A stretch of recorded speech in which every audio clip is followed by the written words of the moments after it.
about to turn it on.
What is up, Wolverine Nation? Is your boy TJ Ronin. We are here for another call-in show. We are the number 23 episode of the series, and I have my good friend here, Darren Graham, to talk some ball with me. What is up, Darren? How you doing, man? I'm doing great. I have gone through the 5 stages of grief with this program in regards to this season, so I am here to talk more objectively about Michigan football. Very good, and we're going to get into that. But before we get into that, let's let everybody know you can find us at Twitch, obviously YouTube. You are here watching us. You can find us on X, all the audio platforms from Apple to Spotify to Audible to Amazon. Check us out there. As you guys know, the call-in shows have a bit of a different format than the Tuesday live show, and that is for every $100 we raise, we will go an extra hour. So for every membership, super sticker, and super chat, then we will go an extra hour for every 100 raised. So if you guys contribute to the channel, we are with it. I'll put that up in the ticker. If you guys want to call into the show, and Nick is already lined up, he's ready to go. Nick will get to you here in a moment. You want to call into the show. The link to call into the show is in the description, but I'm also going to throw it here in the chat. Shout out to Wolverine Nation. What's up, boys and ladies? So let's get into it, Darren. I want to get your opinion on. We'll talk recruiting, guy. I'm sure there's a bunch of people out there who want to hear what's going on, and we'll get into it, I'm sure. Give me your thoughts right now, because we haven't talked in a month, Darren. What is your thoughts on the program and what you are seeing? Like, what's going through your mind? And for those who don't know, I'm doing a shitty job with this intro. For those who don't know, Darren has his own channel, Darren Talks Ball. You can check him out at Darren Talks Ball. He is also the host of our Big Ten live show for the Voice of College Football Network. He is one of our savages, one of our samurais. We greatly appreciate it. So let us know the deal, Darren. What's your thoughts on what's going on with the program? Host of the Big Ten live channel until Mark comes to his senses. But hey, until then, I'm happy to do it. But my thoughts generally on the program right now, and I know it's been a long month for Michigan fans out there, myself included. I actually did a video. I was thinking about it earlier today. I did a video on Darren Talks Ball a couple of weeks ago leading into the bye week. And I basically listed out all the things I kind of wanted to see the team do through the bye week and coming out of the bye week. And at the same time, I feel like this is kind of depressing and shows just how bad and in what a horrid state this program is kind of in right now. But I think it also shows it's a bit glass half empty, glass half full. Shows that there are at least attempts being made, because from what I saw in this Illinois game, and especially at the beginning of that Illinois game, as I saw a lot of it unfold and kind of the schematic plan laid out, I saw a lot of the things that I called for in that video happen. We stuck with Jack Tuttle. We made changes at the offensive line that I had called for. Wink stopped winking, for lack of a better term. He stopped martindaling, if you want to call it that. Kind of simplified the defense up a little bit more. Still brought a lot of pressure packages, but there were pressure packages that made sense and in times that made sense. So I saw progress in terms of their trying, but ultimately this is a rudderless team right now because they don't have a quarterback. And that's kind of epic failure in the offseason that I don't think we have talked about quite enough, even though I know we've talked about it ad nauseum to already. But for those of you out there who still, I don't know, the people out there still think like, oh, they couldn't have gotten a transfer portal guy. Like there could have been a way, but I guess we could get into that a little bit if we want to tonight. But it's a rudderless ship, and I am now to the point where I'm like, it's year zero for Sharon. I want to see how he can really build a program. And it kind of sucks because we spend so long. It's such a long off season in college football.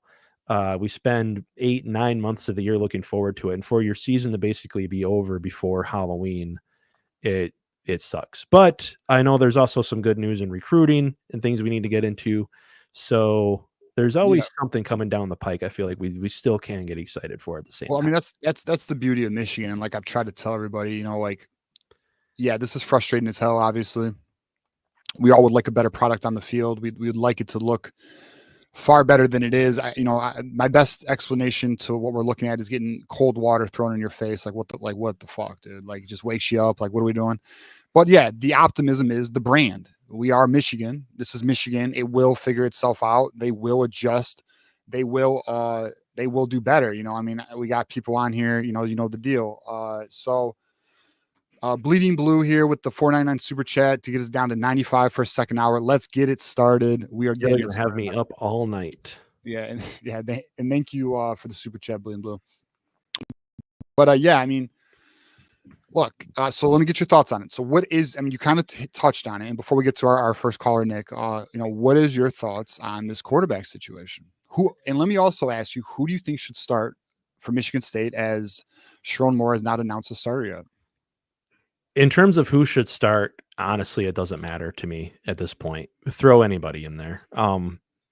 I've made the point to try to save Jaden Davis because maybe I have a little bit of PTSD from this, having seen it with other teams that I've rooted for.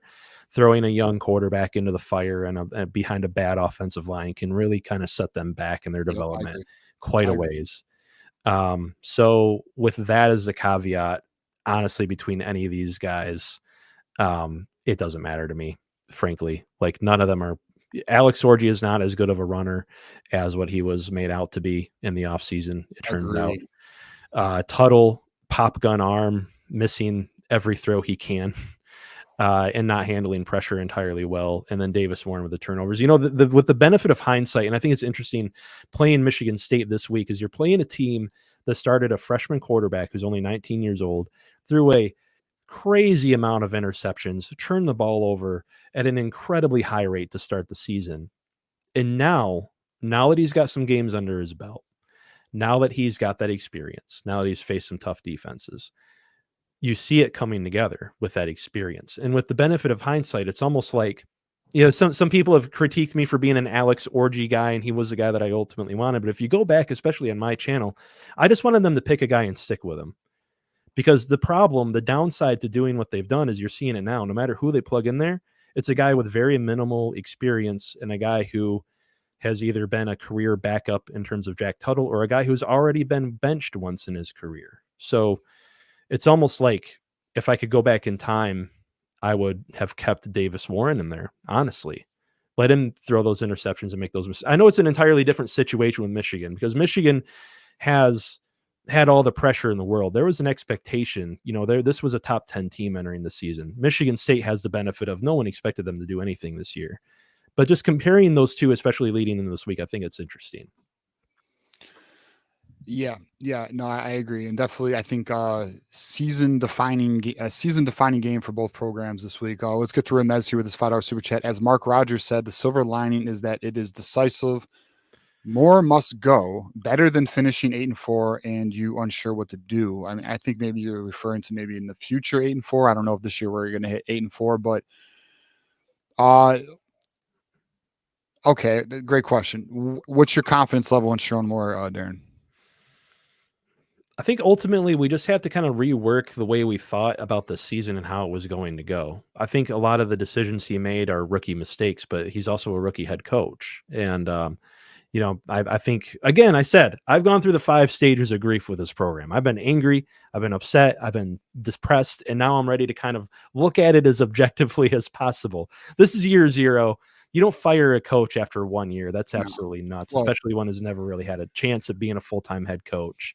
My confidence going forward, it's kind of 50-50 right now, honestly, because while this team in its current iteration is not very good, I see what we're doing in recruiting. And if you go back again on Darren Talks Ball and in my appearances on other shows, I've talked about this is a very, very important recruiting year for Michigan. They just had a peak roster year of all peak roster years last season. They're going to lose a bunch of talent again this season to the NFL draft. They need to get guys in, guys like Andrew Babalola, who they just got in the fold, one of the best, if not the best offensive lineman in the class. They need to get those guys in and get best them playing. offensive lineman Michigan's ever recruited. Exactly. In terms of recruiting, in terms of recruiting rankings, yes. So, in terms of rankings, so I have confidence in the future in that he's getting high quality players. He's recruiting well, and it sounds like he's doing a lot on the NIL front. Unfortunately, we just got to be patient. The rest of this season is a wash. Of course, I still hope we can beat Michigan State and do not totally embarrass ourselves against Ohio State and Oregon. That's all I can really hope for at this point. But I'm kind of resetting my expectations and kind of still trying to see it glass half full in terms of Sharon Moore. Yeah, so my opinion on it is I was really on some buyout Sharon Moore. And you know what's funny is I heard another. So initially I was like, well, Sharon Moore's buyout's only $5 million because there was an ESPN article that said that. Then there was a New York Times article that was like, no, it's essentially 75% of whatever's remaining on the contract is the buyout. But then I read another article that says it's $5 million. So I have no idea what the hell the buyout is. Like I've seen $5 million, I've seen 75% of whatever's remaining. But at the end of the day, I do think Sharon's going to get another year, especially there's no way, I'll tell you this. The way the collectives are moving, the way the donors are organizing, the players they are going after, he's not going to be gone after 1 year. So, we're going to have to ride it out. Hopefully, and this is a good argument about this is a true argument that I agree with. Sharon Moore did not have a proper offseason. Yeah. Give him a proper offseason. Let's see what he can do. Scumbag Steve here with a $5 super chat. The recruiting news scares me when I remember that these coaches are going to develop these young men. More can stay, but there needs to be an overhaul. I agree with that. There definitely needs to be an overhaul here with some of these coaches. Can I also just point out one thing real quick? We got to remember the Ward Manuel is the athletic director, and has he ever done anything in his life quickly? No, he's always been a reactive athletic director. But I will say on a positive front about Ward, and everyone knows who watches our show, I'm critical of the guy. He is extremely involved in the organization of donors and the collective, and he is pushing hard right now.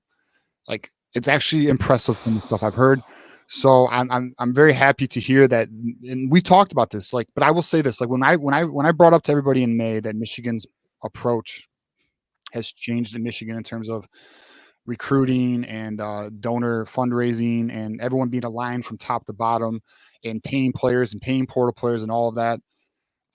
Ward was not where he is. Not that he wasn't, he was, but like where he is now, like this dude is like shaking hands and making moves, man. So like shout out to, I'm gonna give some credit here. Shout out to Ward. Now, granted, his contract's up next year.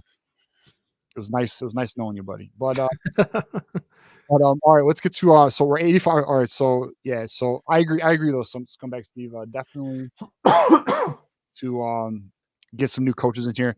All right, guys, we are 85 away from another hour. Let's see if we can get there. Appreciate everyone's contributions to the show. Let's get to our first caller, and this normally bring in the heat. What is up, Nick? Not much, fellas. How's it going? Hey, man, it's going pretty good, bro. How's it going?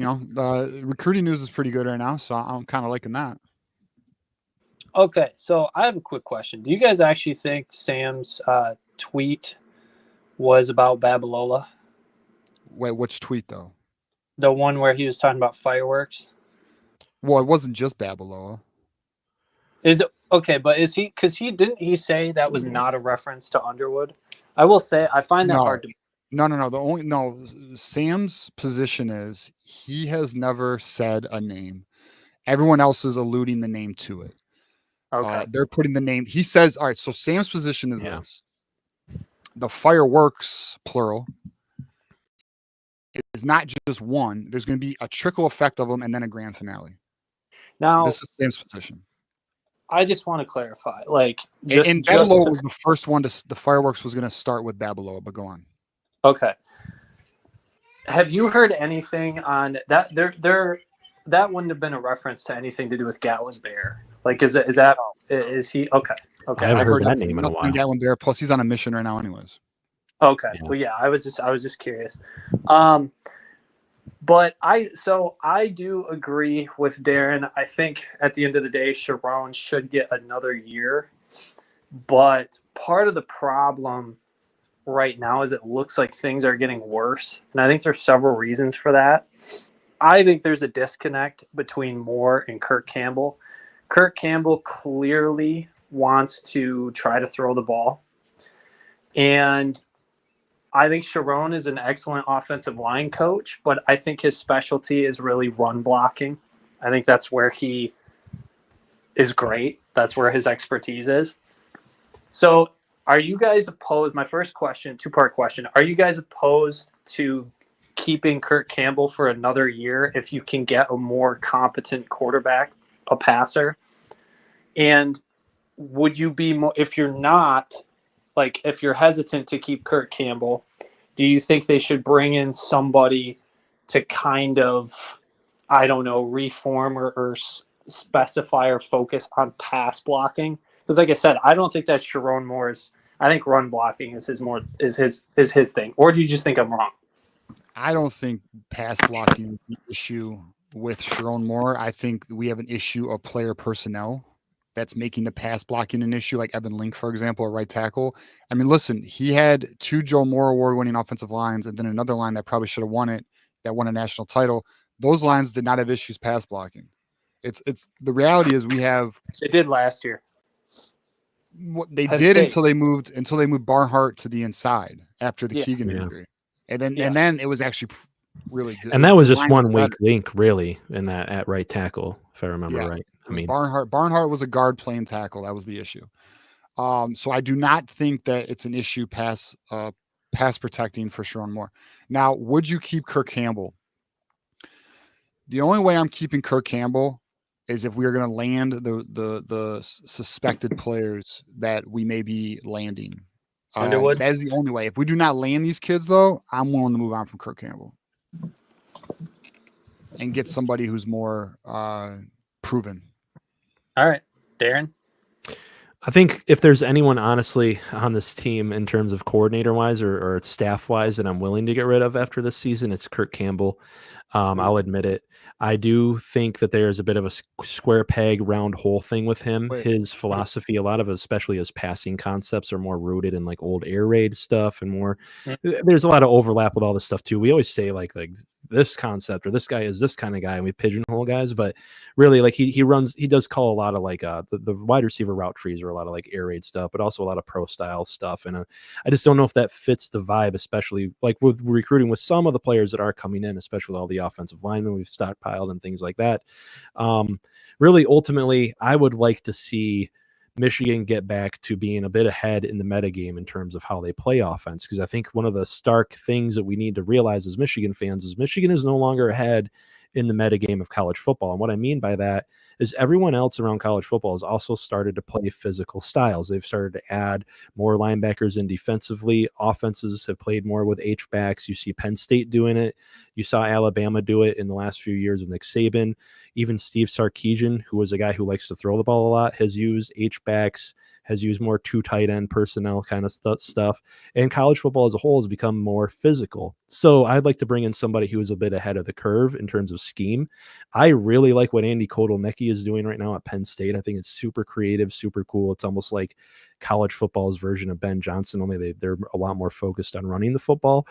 And that's just me as more of a schematic guy. I do also, the only thing I will say to that is, yeah, you do run the risk of losing some of the players that have committed to you, but it also deserves to get some points here that, Michigan has lost a bunch of coaches over the past few months, and yet we've been able to hold on to commits, Jaden Davis, even though Harbaugh left and et cetera, et cetera. So maybe you lose a few commits, but also, again, if you make a good hire, they'll bring in their own people too at the end of the day. So that's kind of how I feel about that. I think Kirk Campbell is both a bit behind in the metagame, and his style, the way he wants to throw the football, doesn't fit with a team that is a run first, play action pass mentality. All right. Well, you sold me. So, Well, sorry, go ahead. let me say this though, Nick. I would say this. One could argue that because of the player personnel, that Kirk is not able to. We don't even know what this offense is because we don't have the. But again, that falls on the coaching staff for not finding a solution. So listen, I'm there. This is where I'm at though. If they land Bryce Underwood, they land Derek Meadows, and you have Andrew Marsh, who I know will be happy if they do that, and you can keep Andrew Olish, who's looking for a reason to stay. I don't think either one of those dudes are gone. I think the players you might see gone is possibly Ron Bellamy, and that's total assumption on my end. I got he's you guys know how I feel about it. He needs to, and then definitely Brian Jean-Marie. But here, let me get to this super chat here, Nick. Elijah Bowman here with the $9.99 super chat. Could we argue, since this coaching staff wasted the roster talent on this team, that no matter the talent we get in the future, there will always be a coaching issue unless there are coaching changes? Yeah, I think that's a fair position to argue at this juncture. I think we would all, for example, so me and John, my co-host on Tuesday in Postgame, he is not overly optimistic, even if we land Underwood, because his concern is, well, the coaching staff's the same. It doesn't. He feels that if the players, you could have all the talent in the world, but if you don't have the right coaching staff, you could be a Florida State, right? Like there's a bunch of talent at Florida State, although the quarterback's kind of sketchy. But you get what I'm saying? Like there's talent there. It shouldn't be 1-5. All right. I just don't want to think of that. I'm not trying to say. I'm just simply saying like. No, I hear you. So John's just he's a little cautious about it. But I would say, here's my position simply. Some changes need to happen, and I guarantee you there will be some. Michigan is so damn I cannot stress how unhappy they are with what is occurring and how unacceptable the results are. Like that's just what it is. And you can tell. And I think Josh Hinsky put out. Nick? Did you see Josh Hinsky's it was free. It wasn't paywalled. Article he put out today on Bryce Underwood. No.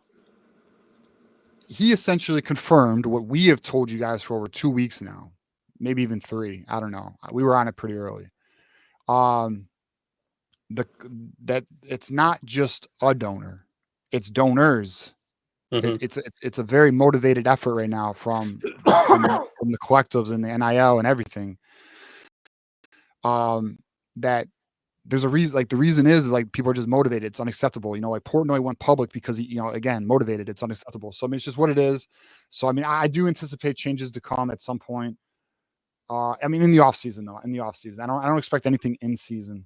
Let me get to the next. Detective Loki here with the gifted membership here. Shout out to Detective Loki. Thank you. And then Elijah Bowman again, $4.99. Because on paper, we are definitely a solid top 10 team, but the lack of development at quarterback position and poor execution all fails on coaching. I 100% agree with that. I mean, what do you think, Nick and Darren? I think the interesting thing really is Kirk Campbell hasn't really had time on staff here to really develop a quarterback. So we don't really even know how capable he is of doing it. I would argue at the time he came in, it was it last season? Or was it the year before that he came in and JJ McCarthy was here? And it's a bit of a nature versus nurture thing, right? Like last how much of it? Yeah, it was last year. So how much of it was just JJ being a generational quarterback, and how much of it is Kirk Campbell being a great coach? Like we don't know. And especially from what we've seen with the guys they have on roster still, I'd say he hasn't made much progress there. So it remains to be seen. But again, there could be an argument for keeping Kirk Campbell to see what he can do once, Jaden Davis is maybe, hopefully, in my opinion, ready to start next season.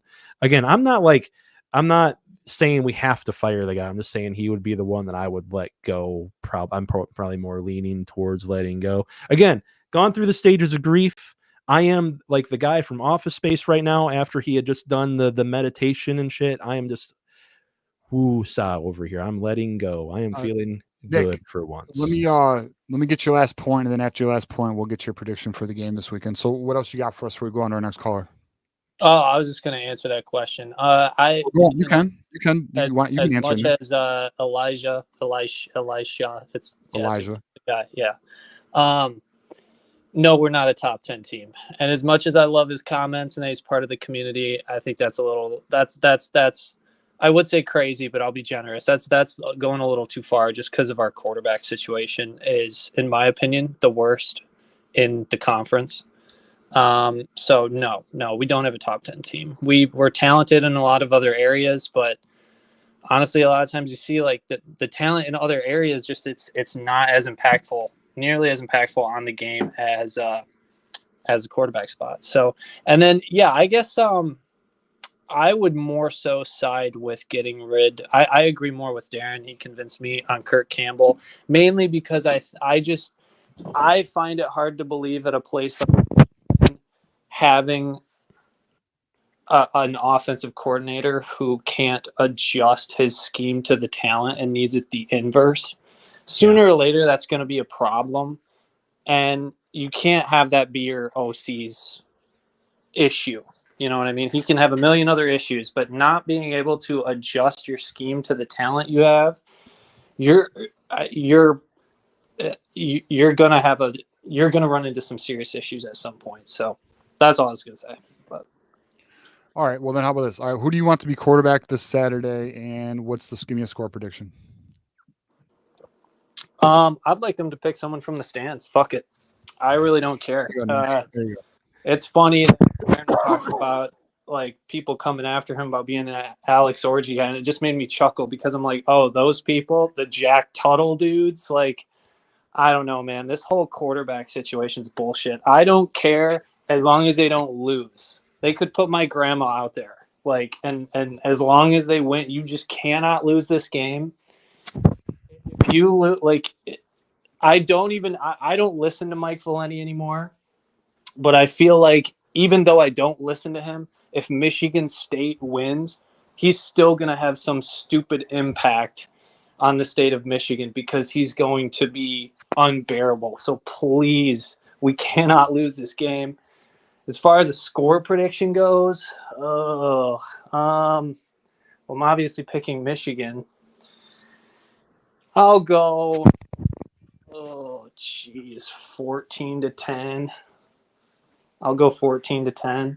It kind of like I'm getting 2017 vibes, like, although that was a rainstorm at the end of that game, so the offenses couldn't do anything in the fourth quarter.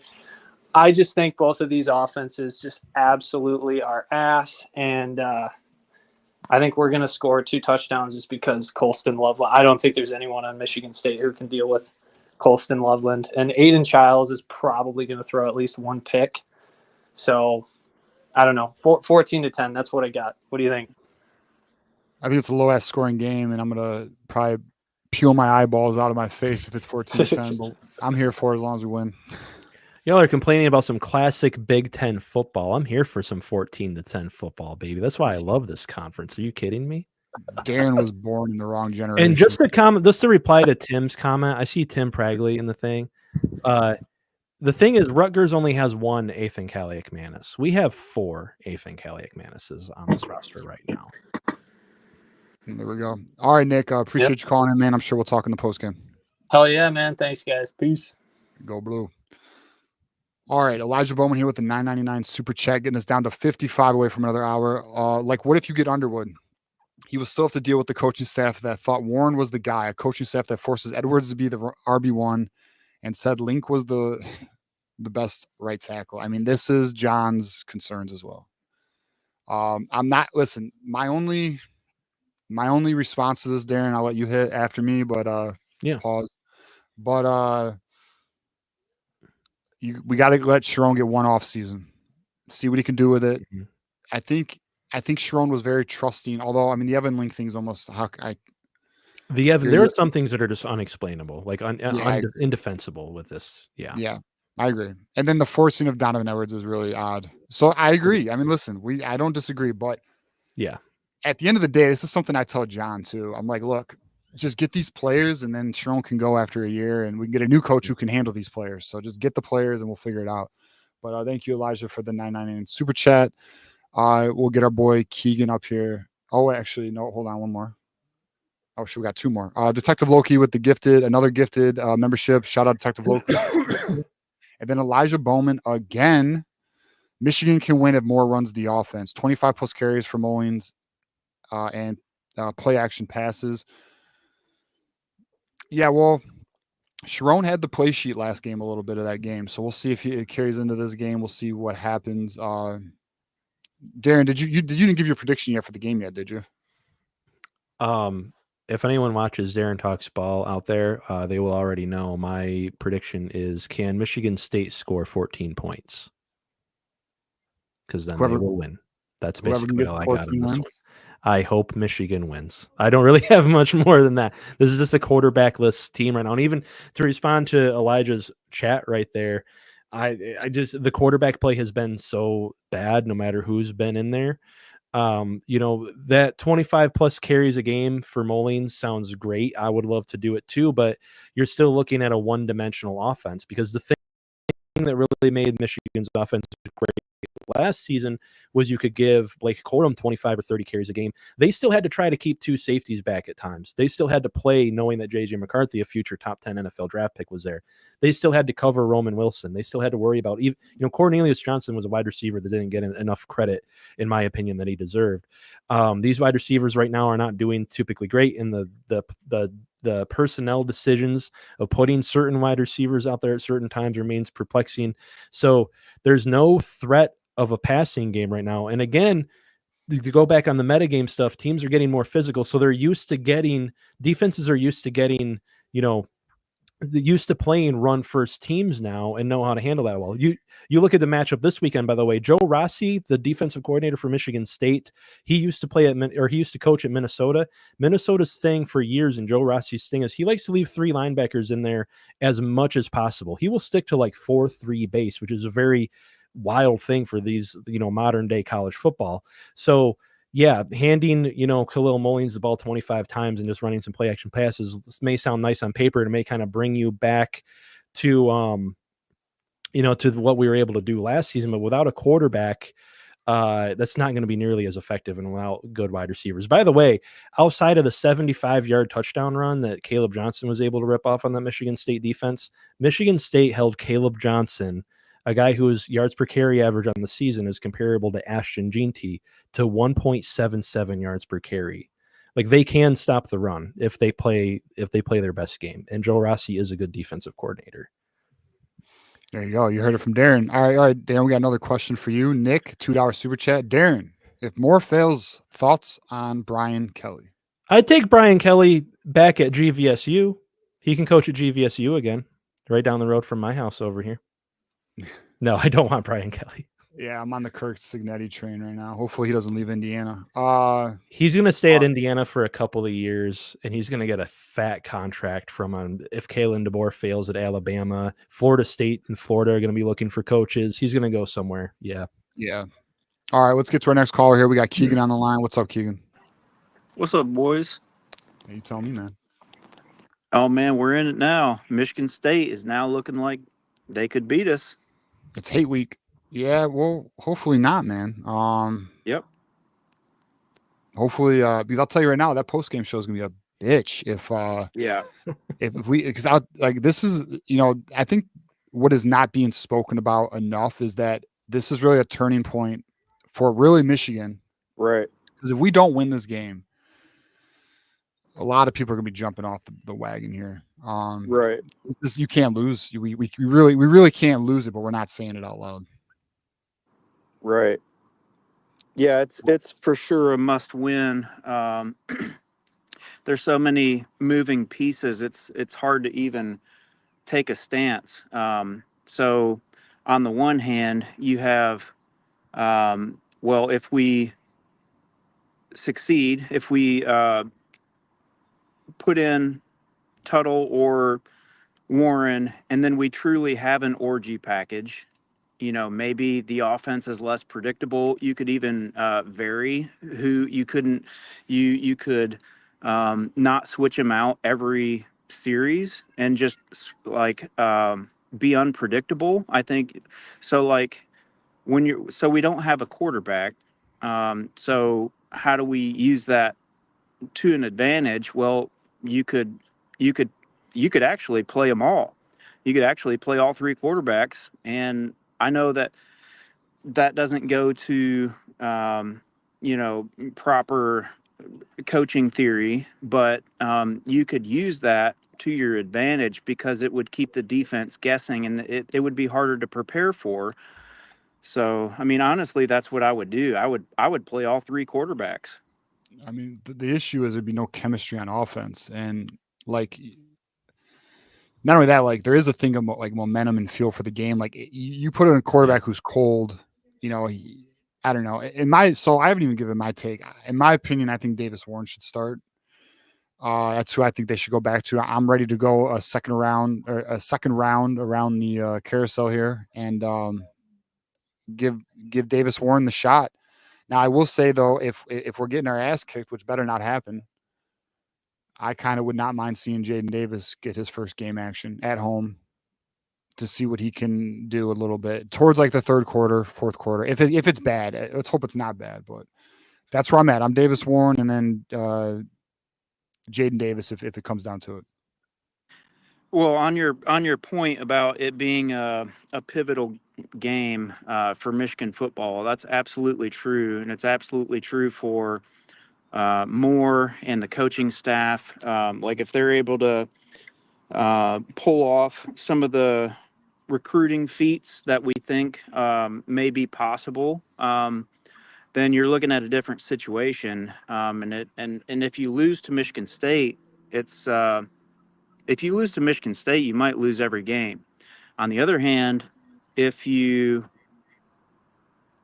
a world out there where they do figure some things out offensively. They beat Michigan State well, and then you've got Oregon at home. And I know this is crazy, but you know, in Indiana, who knows how deep they are? Maybe they can take some injuries and they're not as good. Northwestern, probably a win. Ohio State, we've kind of had their number. So there's a world out there, and I know nobody's trying to hear this, but there's a world out there where we can win out. So No. I know. Stop. Hey, Darren, in the multiverse, there is a world out there where we can win out. And this Hey, might be I'm it, all right? for like crazy scientific theories hate and like you, infinite Darren. universes, but that I You're a can't hater. in this universe. Darren's a I'm hater. sorry. Darren's a hater. This Yeah, multiverse universe, we're winning out. Okay. Damn it, it's happening. I know, Darren. I know. So, but so back to TJ's point. The So multiverse. yes, the multiverse. No, so Is this a Doctor uh, Strange situation? Or are we talking Twilight Zone? I real mean, where life, are we man. going with this? Listen, yeah, we're in desperate mode. It's real. yeah. So well, let's say we lose to Michigan State, and there's no salary cap right now, right? For No. players, Well, coaches, players. next year there's going to be a revenue share cap. Yeah. Cap. Okay, so next year. So But you can still NIL is unlimited. You can still do NIL. yeah. So There's going to be collect- there's going to be loopholes around it too. My other favorite sport, Right. Formula One, introduced like a cost cap rule a couple of years ago, and teams have already figured out ways around it. Yeah. So I'm just wondering if the talk is real. Like, how much does it cost to get Bryce Underwood? I'm thinking anywhere from 6 to 8 million. And then how much room do you have left for keeping players and recruiting? And go ahead, TJ. I was gonna say, all right. So the number I've heard but can't confirm is 4 million. And I'm not gonna even try to confirm it because I usually don't get that type of information. But what I will say is, when it comes to Underwood, that's a completely different fund. There is a group of donors, not just one, who are working together to sign him. And he's like a standalone. He's not even. They don't even look at him as a part of like the NIL budget. But So what if that's he gets hurt, TJ? Like then that's life. where I mean, are what you at in happens the if Jared future? Goff gets hurt for the It's Lions? also not our money. If Dave Portnoy has him doing pizza reviews and he hurts his ankle, it's not my money out of my pocket. I know, don't Darren, care. but does he get paid out throughout his career? And do you Yeah. have money accessible to, get the next guy? Because it's Well, they it's would. like if So there's no cap. they're not. Yeah. they're not going to spend all their money on one. Like, so, like, for That's what example, I'm saying. They're gonna Portnoy, be for smart about example, Portnoy publicly said, for example, he will do $3 million a year on a quarterback. So you will always have money for a quarterback. Mm-hmm. And also, know. I don't know exactly what the revenue sharing rules are. We're still in mid-season mode here at Darren or over at Darren Talks Ball, so we haven't even gotten into what that's going to look like. But I would assume that there would be rules where, like in the NFL, for instance, I know there are rules where if a player gets injured, a team can still do things, and it doesn't go against them I so don't know. much. And I don't things think like so. As of Oh, right really? now, there's not. As of right Oh, now, there's no well, I stand injury. corrected then. I probably shouldn't talk about leagues that I don't even really pay attention to, honestly. Yeah. But I would assume that there's still ways to work around these issues, and there's going to be things in play. Well, but here's the thing, though. It's not just the rev. All right. So the revenue sharing is just another pot. Yeah. That's like, for example, here's what It's Michigan. not even going to be the whole thing. Yeah. Right. So, like, all right. So I think it's 22.5 million or 23.5 million is going to be the revenue share. A percentage of that is going to go to these teams. Okay. That is just one pot. The other pot is the NIL collectives, which is a whole other pot. Mm-hmm. And that's going to have a lot of money too. Like, so now, like right now, everyone's talking about OSU's $23.5 million. We're going to start talking about $30-40 million next year.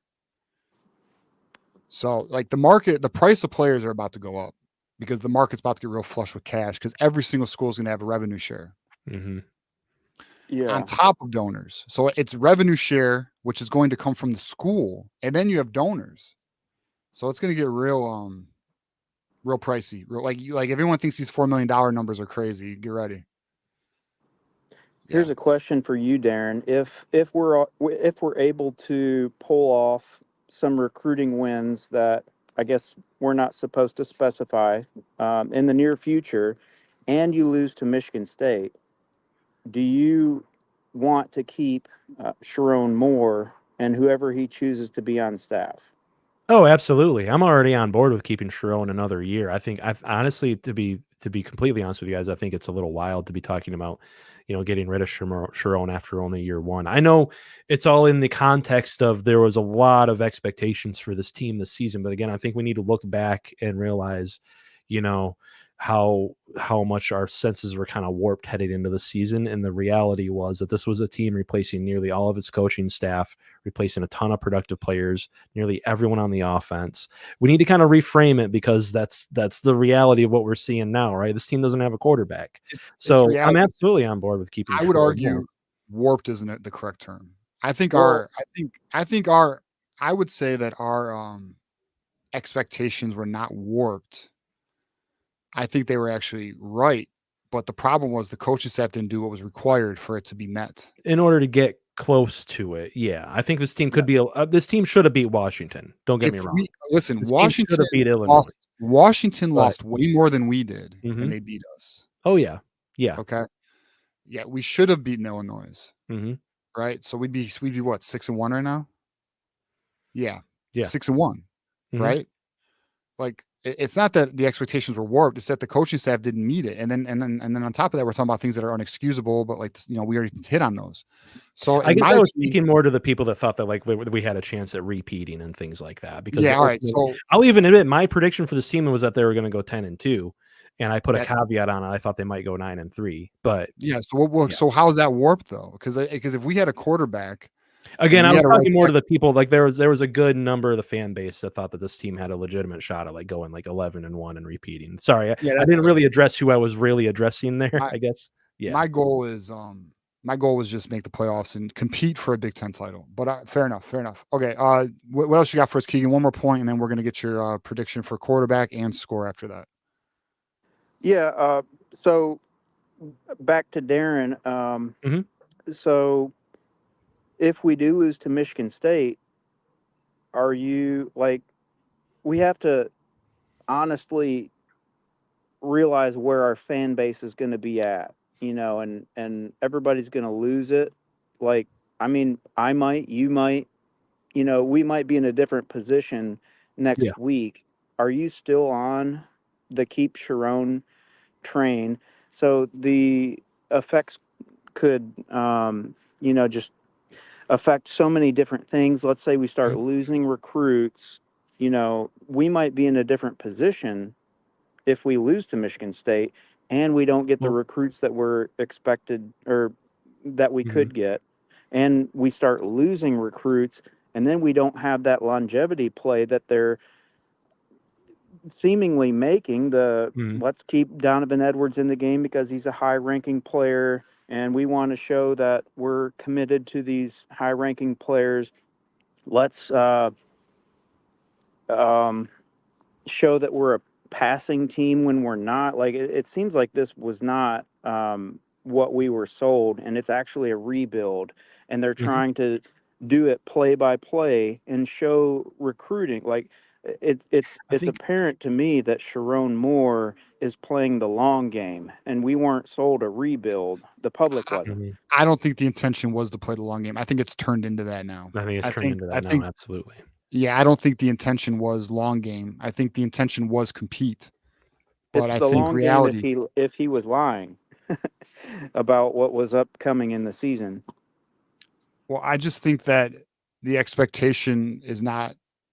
I really believe they believed what they were saying come out of camp. I believe they do believe that, especially if you look at Sharon Moore's body language and facial expressions. Like, you know, like I'm a non-verbal body reader, like communication reader. Like I'm really into that shit. Yeah. And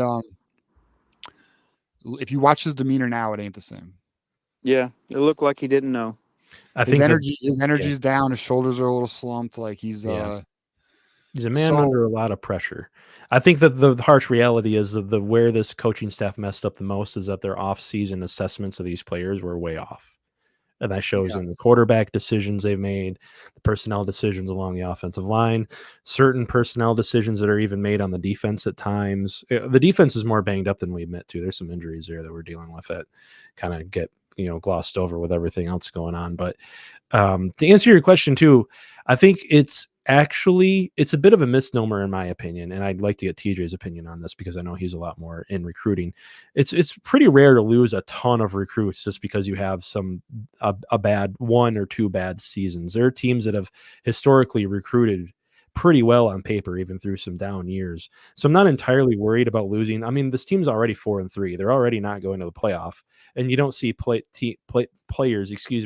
in this recruiting class, leaving in droves right now. In fact, they're getting 5 stars and like Andrew Babalola and stuff. Might get some guys that'll flip, but it's not always going to be entirely on just because Michigan is bad on the field either. And you always got to fight to keep people in the class anyway. Like there are guys out there getting offered tons of NIL dollars and stuff. If we lose to Michigan State, it's honestly for me, it's still, again, I go back to the fact that I'm now in year 0 mode. I want to see what Sharon Moore can do with a full off season.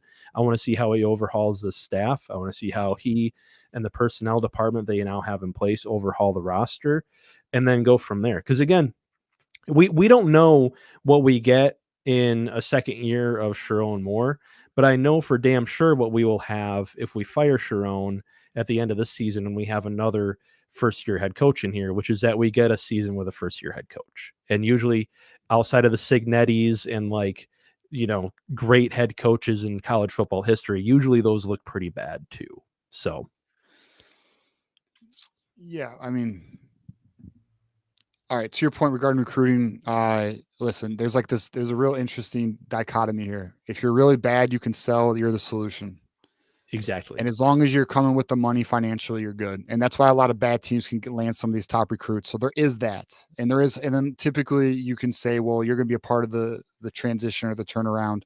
And kids really do buy into it because ego loves to be stroked, right? And then, but at the same time, a player like Andrew Olish right now who's looking at this offense and he's like, well, shit.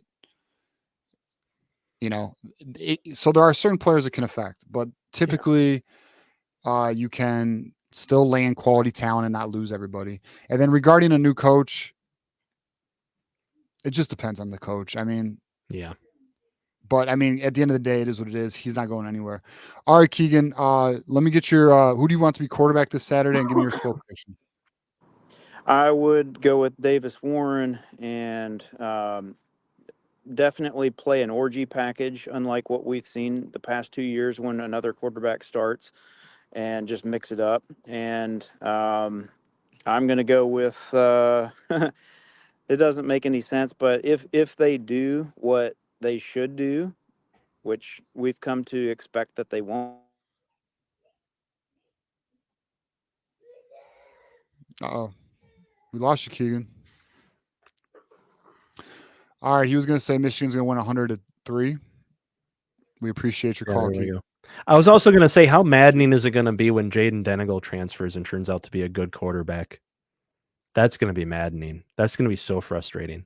Wait, I don't think it's going to happen, but I'm just saying. Wait, we'll say it again. How maddening is it going to be when Denegal transfers and actually like Oh. does something good somewhere? Yeah, That's going to be that's so. not He's not doing anything here. I know No. he's not good here, but I'm just saying it's going to happen. Maybe it'll Yeah. happen, and when it does, it's going to be mind-numbingly frustrating. Yeah. All right, let's get these super. I mean, I don't know. I'm not too worried. If we ran Bryce Underwood, I don't really give a shit. I hear you. I'm just Elijah Bowman, fooling around. I know. $4.99. I will say our defense has been put in terrible spots all year. Texas game we were gassed and turnovers, but the Illinois game defensively was good. It was good except defense the was one good in game. the Illinois game. They were. They gave up 180 yards rushing though. Yeah. Well, I think a bunch of it. There was that chunk play on that fourth down fake punt. Remember, that kind of tilted it a little bit. So their average went up because of that. Their average was like 4.9, but when you take away the fake punt, it went down into like threes. Yeah. Elijah Bowman here with $1.99. Flea flicker calls for MSU +2 on the over and under. Appreciate your contribution here, Elijah, for the $2 super chat. And then our other fuck Ohio. I'm dressing up as Michigan's offense for Halloween. Might win costume of the year, bro. I think he's winning costume of the year. You know, it'd be a good Halloween costume is Wink Martindale. Just dress like a trucker. That's all you got to do. Yeah. Yeah, just like Wink Martindale. Yeah, Elijah Bowman here with the $4.99. MSU game is crucial, but keep the 2025 class is even more crucial. That class has potential for the beginning of a championship like 2019 class. I believe you mean 21 class. 21 was Edwards and JJ. No. Yes, you're right. Yes. Edwards, JJ. Shit. Who else? It was all the. It was a bunch of them. There was a bunch of them. 21 class. It was a bunch of the people who won us. Will Johnson, I think. Yeah. So yeah, we'll see. But also this weekend, we didn't really talk about it. There's a shitload of amazing visitors coming this weekend.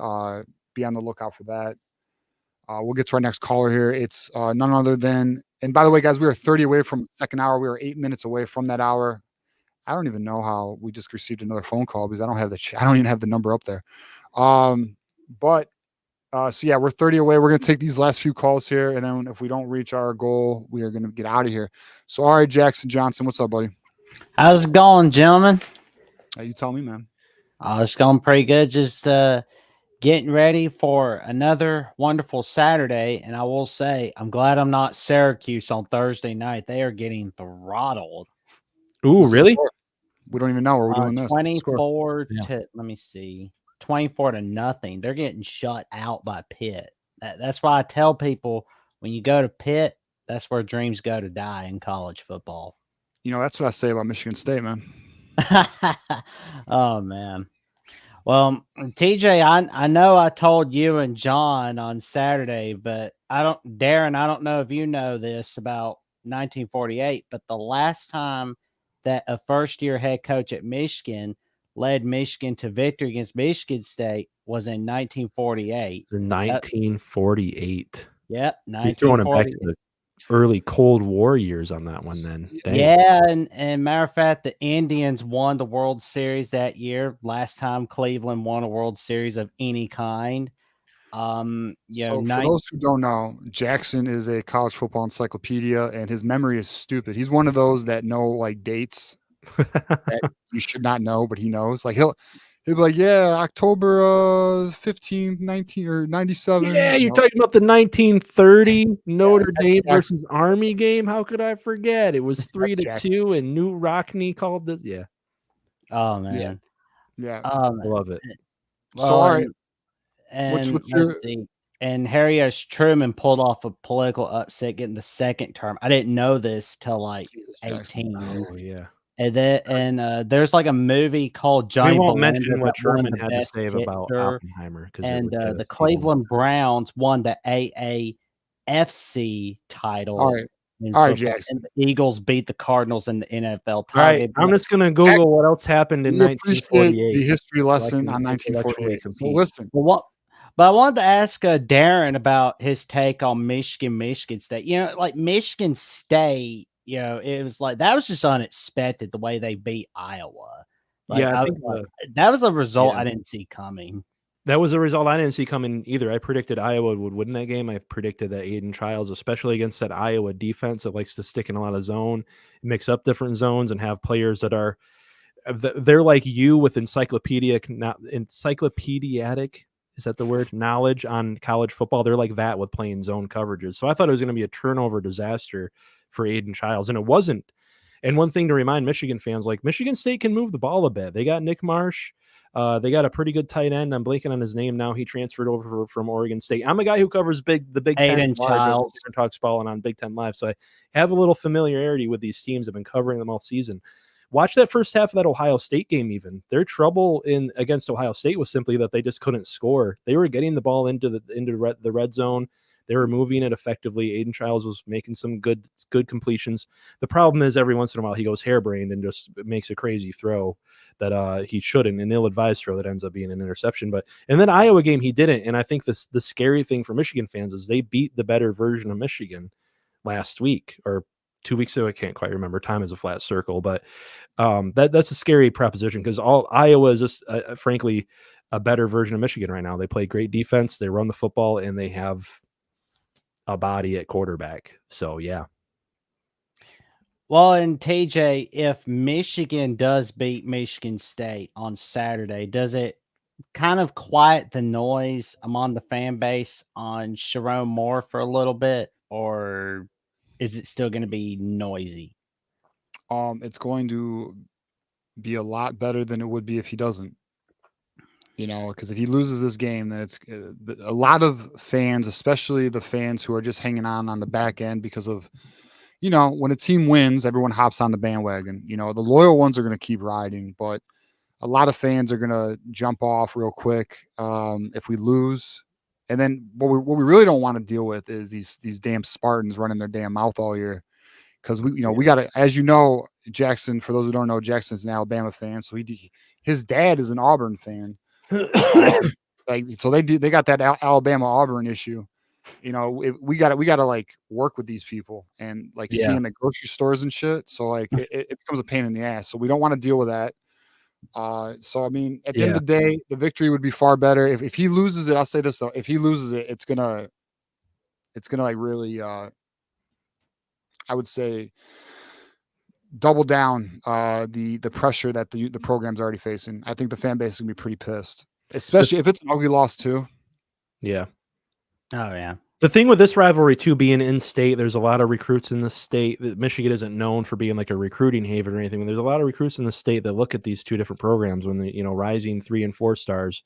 That look at which in-state team should I consider going to, and there's a bit of a thing with this rivalry where it's a bit of a zero-sum game where if one team wins this game, whoever wins this game is going to have, a little boost to their morale and their trajectory. And if you're Michigan, you don't want to do that for Michigan State. Definitely. You don't want to give Jonathan Smith a boost because like Sharon Moore, he's a first-year head coach where he's at. They can use this to sell players to transfer. They can use this to sell players to commit to them on the recruiting trail. You don't want that to happen. No.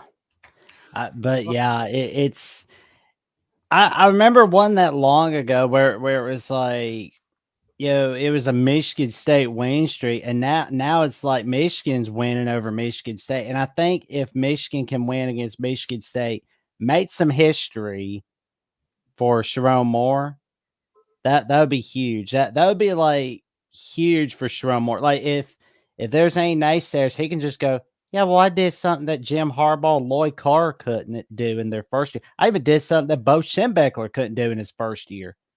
Be Michigan State.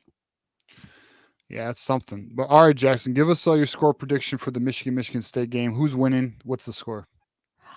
Honestly, I believe Michigan can get it done with a 21-17 victory against Michigan State. This game is going to be really, really close. This is one of those rivalry games that you see as you take the stats out of it. It's one of those games. Yeah, well, hopefully you're right.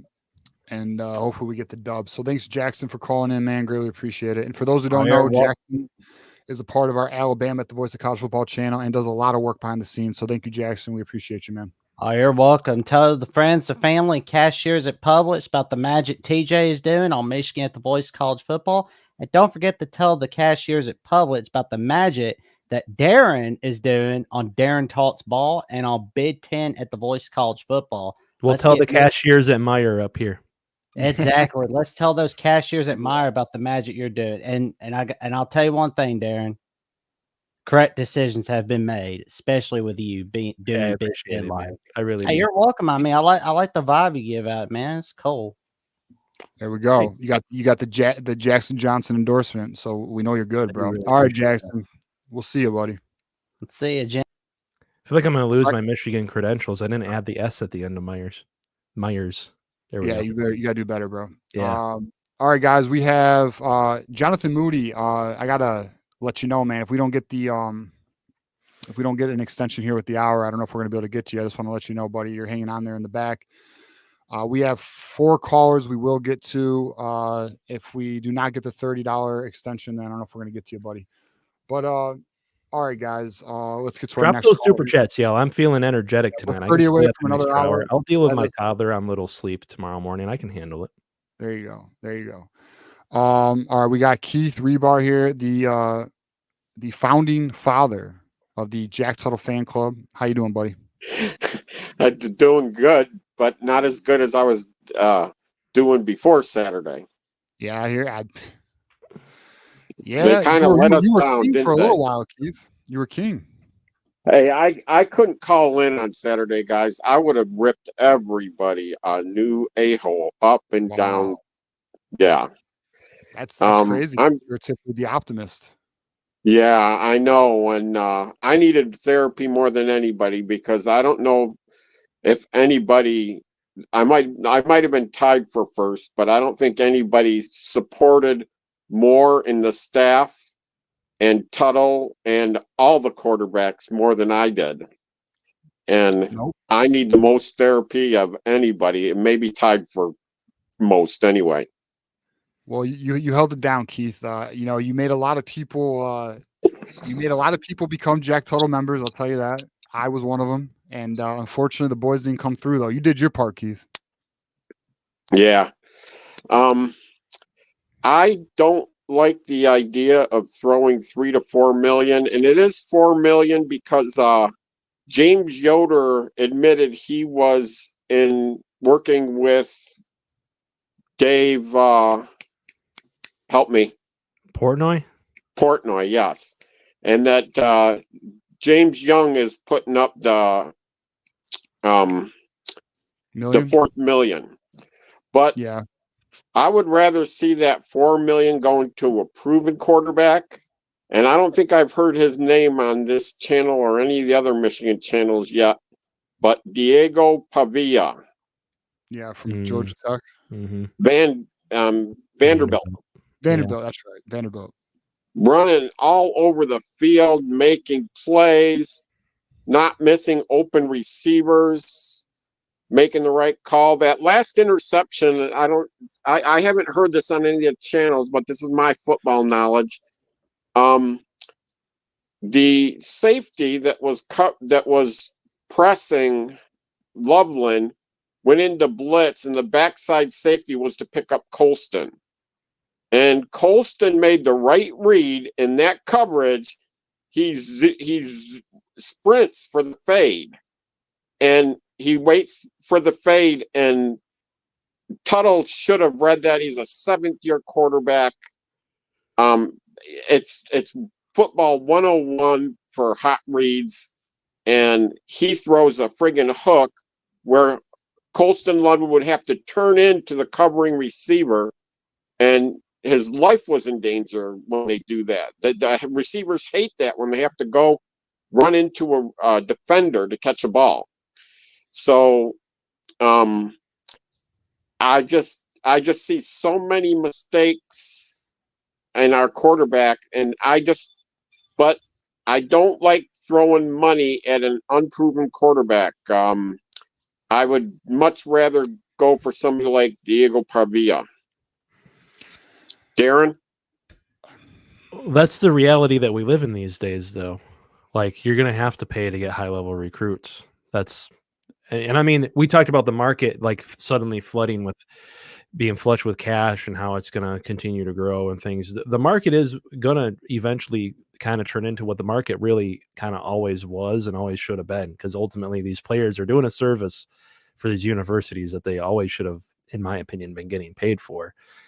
So I think you just have to adjust to reality. Like, if you're not willing to pay for unproven talent, and by the way, at the level that he's been playing at as a 17, 18, however old he is, honestly don't know if he's 19 yet or not. 17, as a 17-year-old playing against other 17-year-olds, he has proven it. That's why he's a 5-star recruit. So if he came out last year, he would have been the number 1 recruit in the nation. There you go. And Like, TJ's the word recruiting generational guy, is so used with Bryce Underwood. yeah. Now don't get me wrong, that word is used often. Okay, but he's Does get a bit overused, yeah. Yeah, he's But a bit still, like, yeah. So I mean, I think, yeah, I mean, there is an argument for getting experienced quarterbacks. You can complement it too, right? Like, you could get Bryce Underwood and you could still try to find some guy. I mean, Tuttle came in, and Tuttle hasn't turned out to be anything great, but Tuttle still came in the transfer portal when JJ was still here. So you could you can walk and chew bubblegum in this scenario too. You can get somebody in the transfer portal and you can get Underwood. There's no reason why you couldn't. Yeah, but don't you think, TJ, that Diego's going to cost a couple $1 million if we could get him? And I think a Diego would cost probably $1.5 million, $1 million to $1.5 million. yeah, so I don't think it'd be anywhere near what an Underwood would cost. that's that. And on the team rivalry show, one of the guys, I think it was the Nebraska guy that was on the team rivalry group show, he said Michigan's offense is a quarterback away from being a decent offense. And I saw that. Tuttle threw for 210 yards. Yeah, 208, something like that. 208, something like that. And I think he missed 90 yards. So with Campbell's offense, with a good quarterback, we would have had a 300-yard passing day and probably won that game. You know? Yeah, no, I think it's fair to say if we had a quarterback, I think if we had a quarterback and a right tackle, we'd be a pretty solid offense. Now, really good, no, but solid. At least probably to the level of a 2001 Michigan offense, which would be enough to be a contender in the Big Ten. But I just want to share Bryce Underwood's stats for the year. 7 games, 1,500 yards, 19 touchdowns, 1 interception. And that is that's throwing the ball. Running the ball, he has 430 yards and 3 touchdowns. Call up In his career, though. Let me just sure. In his career, he has 61 touchdowns and 4 interceptions. Sure. Call up Jaden Davis's numbers and compare them. I think Davis was above every single one of those numbers. Let's look. It's not entirely directly comparable, of course, though, but still. Yeah, one's in Michigan, one's in North Carolina. They could be playing at different levels of high school football. Yeah. I think Davis did play at like 5A or whatever they call it in North Carolina. He was at like some private school, prep academy, something. By the way, just while TJ's looking that up, Jack Tuttle's ESPN QBR from the Illinois game was a 22. 22, yeah. Turnovers and an average per attempt of just 6.5. You know, Darren, I was telling one of my friends, I could look really stupid here if Tuttle fumbled and intercepted 2 of the next 3 games, and we lost a couple of them. And we're already halfway there. I mean, the 2 games he was in, he fumbled and intercepted, and that's as bad as Warren throwing 3 interceptions. So the good thing about Warren's interceptions was some of them were bombs, and so it's effectively a punt. You know, they're intercepting it down at on the one double coverage. Yeah, if you're throwing it deep on a 3rd and 8 or something, and they happen to intercept it, instead of it being an incompletion. The interesting thing with Warren is if you believe in like PFF analytics, his like turnover worthy throw percentage, throw rate is like right down there with Alex Orgy and Tuttle and all. Like, it's not any worse. It's just that he had some unfortunate plays. He did throw some bad balls, don't get me wrong, but they're all throwing bad balls. It's just unfortunate for him that some of them, more of them for him, turned out to be actually intercepted than the rest of them. But the problem is they're all turning the ball over except for Orgy, and Orgy, they just don't trust him enough to really throw the ball that often. I think how many attempts? What was his maximum number of attempts in the games he was in? Did he even throw 10 or 11 attempts in any of the games he was in? I could look it up, but it takes his last game he threw 14 times. 14. He had 11 completions and 3 interceptions. And it was the ball like never even hit the ground. For attempt of like 5. He's a super accurate. He's a super accurate quarter, Kurt Warner-ish accuracy, but he just doesn't have that decision making. You know, he just can't look for the open guy and know when to throw it away. Against Washington, he had 7 attempts. Against Minnesota, he had 18. Against USC, he had 12. Okay, thank you. But yeah.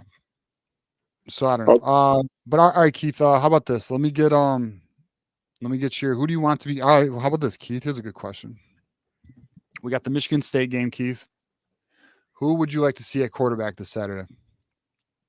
I would still like to see Tuttle start, but at the first sign of trouble, I'd like to see Jaden Davis. Okay, and that's fair. And Jaden Davis, I don't know what they said that he has to redshirt or whatever, wants to redshirt or whatever, but they didn't think that at the spring game.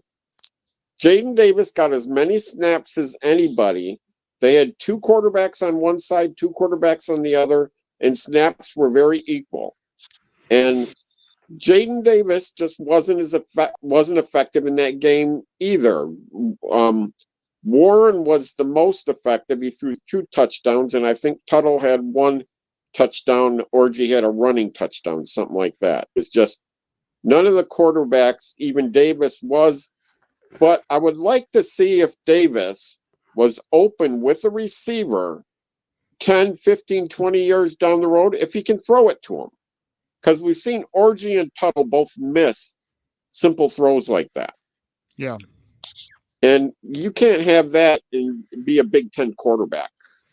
And I mean, we'll see. You get 4 games and can still Yeah, preserve I your think he redshirt. will play because he does get 4 games. I agree, Darren. Yeah. I think he will play at some point. We'll see. I mean, we'll see. And when he comes in, we'll find out what it's about, you know. And then to your point, Keith, you wanted Jaden Davis's stats in high school. In high school, his senior year, he had 43 touchdowns to 9 interceptions and 3,300 yards. His junior year, he had 3,400 yards, 43 touchdowns to 6. He had a total career of 86 touchdowns, 15 interceptions. And to compare it to Bryce Underwood, who had a full season his junior year, Bryce Underwood had 3,100 yards and 40 touchdowns to 2 interceptions. But Bryce Underwood also had 7 rushing touchdowns that year as well. But even so, I mean, Jaden Davis's numbers are very impressive. It's why he won Gatorade Player of the Year in North Carolina. I mean, the kid has potential. We'll see if, we see him on the field. The reality of that situation is his family wants to make sure he's ready before he plays, and they do want a red shirt. So you get 4 games, though, so we'll find out. Yeah, but the problem is if the quarterback's any good, they never stick around for 4 years or let alone 5 years anyway. So in today's big time college football, redshirt seems irrelevant. They redshirted C.J. Stroud, and they still only had him for 3 years. He left as a redshirt sophomore. Mm-hmm. Yeah. I mean, I would take 2 good years of Jaden Davis right now, though. Yeah. If Jaden Davis is good enough to leave early, that means he's going to the draft early, which means he's a pretty damn good college quarterback. That's right. So Yeah. if he burns up his red shirt this year, no big deal. Let him burn it. Let him come back next year ready to run and have a JJS gear maybe. I was hoping Tuttle would be that, but anyways. Okay, so Score that's who I'd want. I'd want Tuttle and Jaden Davis to be Okay. the quarterbacks. And I score think prediction? that we have a good chance to win this game because Michigan State has about the 35th or 40th best rushing defense, and we have like the 8th or 9th best rushing offense, I believe, in PFF. In PFF? Yes. And also, Josiah Stewart won 2 PFF awards for this point of the season: pass rush and total sacks pressures, and then I think the other one was for pass defense efficiency or something like that. But Josiah Stewart is really standing out in the He's been a bright important spot stats. for sure. And with the ability to run the ball, I think we have a chance to win this. And I'm always the optimist, but I'd say something like 24-10. 2 rushing touchdowns, 1 passing touchdown, a field goal, and then we just give up a touchdown and a field goal. All right. Well, we come away with the victory. Hopefully, we hear from you, Keith. It's going to be a late one, so hopefully, you'll be on there with us. But we'll see what happens. 4:30. It'll be 8:00. We'll be on by 8. That shouldn't be that late. Wait, what time's the game Saturday? I thought it was a night game. Yeah, it's a night game. It's 7:30 on Big Ten It's Network. 7:30. Oh, it's 7:30. Okay. Late one.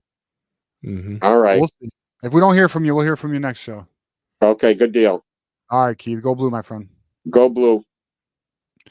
All right. Our friend Tattooed Trucker Jesse gifted 5 memberships for you savages. Enjoy your emojis. Throw your burgers at some OSU fans. Let them know the deal. Jackson Johnson's got us over the hump for a second hour. We got the $5 for the win. Thank you, Jackson. We appreciate you. Nick with the $1.99 super chat. Ryan's Day's wife's plural. Lover is Wolverine. What abyss? Is a Wolverine? Is a Wolverine. Oh, is she really? Oh, just kidding. I get it. She's sleeping with a fucking Wolverine. I get it. She probably is. You're probably right, Nick. That's intel. Nick knows it. I trust Nick's sources on that. Kendrick level of beef right there. Yeah. So my man Nick coming through with that. We got another familiar face to the call-in show. Ramez, what's up, buddy? Hello. How you guys doing? My first call-in show, actually, that I ever called into a show when Darren was here. So so that's my second time. I actually improved as a caller this time. First time I was nervous, so I improved as a caller as much as Alex Orji has improved as a passer. So not by much. So I wanted to. I think my super chat was not clear.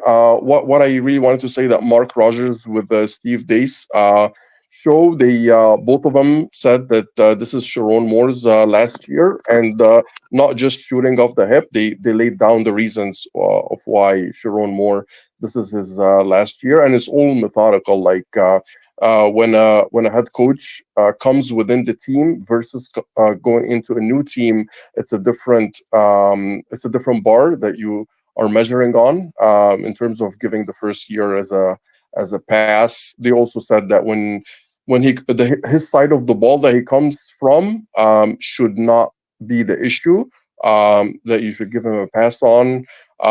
They also talked about the evaluation, etc., etc. But I think both of them said that that this is his last year. And Mark Rogers said that the silver lining is like I think TJ did not really understand my message. Of what Mark Rogers exactly said is like, he said if this season was 8-4, you wouldn't know what to do at that point. The Michigan team that he had is one of the better teams in the Big Ten in terms of roster, not the first, not the second, but at least the third or fourth best team. So he it's not like he inherited that. Also, if you want to give Sharon Moore another year, you actually have to give him 2 because officially next year is our rebuilding year. So you can't say I'm going to give Sharon Moore another year. If you give him another one, you might as well give him 2 because next year is the official quotes and quotes rebuilding year, not this year. All right, let me ask you. So if we have another bad year next year, you think we should give him another year? No, I agree with Mark Rogers 100% that this is Sharon Moore last year, but I'm saying that you and Darren saying you don't want to let a head coach go after 1 year and you want to give him a second year. You just don't give him a second year. You actually have to give him third year because the next year is the official rebuilding year. So if you want to give him another year, you just actually give him 2, not 1, because next year is rebuilding. That's fair. If you want to settle for that, so if you wanted to settle that, your opinion still, you're going to give Sharon Moore another time. You don't want to fire a head coach after 1 year, and don't take the silver lining that Mark Rogers put out that you're not in, because 8-4 would make you confuse something. So he said that the best thing that happened is not a wishy-washy situation. It's like for sure that the job is bigger than him, and you want to go pitch a coach who really could do the job. So. But but what I'm just saying, if you guys wanted to go with your theory of no, don't let a head coach go after 1 year, then don't just say 1 year, just say 2, because next year is actually the rebuilding. That was a lot. I'm not gonna lie. I gotta think about that for a second. First of all, in terms of like overall roster quality, overall roster quality, we actually do like a fairly deep, not that deep of analysis over at Darren Talks Ball every off season. I call it my Darren's Power Index because I'm not as creative as some of you may think, and I'm not really great at titling things. But we break down the true blue chip ratio of every team in every conference, and we combine it with returning production and recent win percentage, et cetera, et cetera. In terms of blue chip ratio, Michigan is the 4th best roster in the conference right now. In terms of returning production that they had coming into this season, they are the 2nd worst roster in the conference in terms of inexperience. They had 36% returning production, and the only team, to TJ's point earlier, who was just as bad, if not worse than them, was Washington, who actually also had a 36% returning production. Sharon Moore had a team where one side of the ball, the offense especially, was outside of Colston Loveland and Donovan Edwards, you could argue, full of basically first-year starters, especially the offensive line. So to just kind of argue the one point you mentioned that Mark had, that this was like a high-quality roster in the Big Ten, it's a high-quality roster. 43% of it is made up of former blue chippers, according to the way that I do the metric, the way that I measure it. I literally run the numbers myself. It takes a lot of time, but I do it because I'm a nerd. But just to act as if this is like one of the best, they have a 30. What did I just say? 35% of the roster is former blue chippers. Ohio State is 55 right now. So, like I said so far in the show, you got to keep getting better with recruiting. You got to get these 4 and 5 stars in. You got to have another year for the players that you do have along this offensive line that do have potential, the ones that they're finally playing. A lot of them could be back next year. I don't like, who are we getting that's immediately turning this team around next season? Urban Meyer. We get Signetti after 1 year at Indiana. You think he's jumping ship that quick? I do not want Signetti. Because the reason why you would do that, why you would fire Moore after this year, because you're impatient, right? You don't want to wait around for Moore to try to rebuild it, right? No. All right, so the reason you would, all right, just so you know, I'm giving the counter argument here. No, you're good. You can play devil's advocate all you want. That's fine. I am saying give Moore another year, but the reason you would do it is because you do not believe in the future outlook. Okay. You feel he is not. You feel you made a poor coaching decision, and you realized after a sample size of 1 year that he is not it. That is the only reason why you would do it, and then you would hire Signetti because Signetti is a proven winner everywhere he goes. In Signetti's own words, but I don't know if you heard this, Darren. Yeah. He was asked, why would recruits go to him? He says, because I win. Google me. And you're gonna get Incorrect. Signetti after just one season at Indiana. Now, let me ask you this. Why would we not be able to get Signetti after one season? I'm just saying. What is the he's entire making, I think, likelihood of 4 that happening? I don't know. All And right, what is so- the likelihood that he's able to do at Michigan what he did at Indiana? Because you can't guarantee me that it's going to happen all over. That he's going to be able to continue doing what he's. First of all, I would argue Also at that Signetti- JMU, it was also a bit of a build. It wasn't just immediate success, but All right. So first of all, I would argue. Here's what I would argue. Signetti identified the needs of the roster, and he got O'Rourke from Ohio. I would argue he would be able to identify the weaknesses of the roster because he knows what the hell he's looking at. Unlike our absolutely. coaching staff. Huh? But you even said earlier that Sharon didn't get a full offseason to do that, Agree. right? Because Agree. Harbaugh left late, he Agree. drug his feet, he void card the situation a little bit, and it was. And again, you don't know for sure at all what you get with any coach you bring in here. You know, if you bring back Sharon Moore, you get the big word all offseason was continuity, and suddenly we just dropped that from our diction as Michigan fans. So you get some continuity of giving this man another year to finally get a full offseason, to work with his players some more. All the insanely great offensive line recruiting we've had for the past couple of seasons, you're giving him and Grant Newsome a chance to coach up the offensive line. I keep coming back to I don't know at all. No, I do know what I'm getting in a first-year head coach if we fire Sharon Moore. We get a first-year head coach year, which is what we've had this year. It's more than likely going to be bad. It's going to be a transition year. And you can say Signetti could do it, but you look at say we don't get Signetti and we get a guy who brings a bunch of portal players in. The Signetti is the exception to the rule on that. Agreed. The rule is usually when teams bring in a ton of transfers, those teams suck. Texas A&M, I'm saying Colorado, the first year under Sanders, usually those teams fucking suck. So I know what I may get in Sharon, and I know there's potential there. I don't necessarily know what I get in Sharon. Sorry, I keep messing this up, but I don't necessarily know what I have in Sharon. That's true. But I'm willing to find out because I absolutely know for 100% next season will also suck if we cut ties with Sharon immediately after only one season. And it would honestly, frankly, be a stupid decision in my opinion. See, I don't agree it would suck. Now, here's the thing though. It's not happening. And I'm on team give Sharon another year. But the reason why I argue no is because remember the year prior to Jim Harbaugh with Brady Hoke?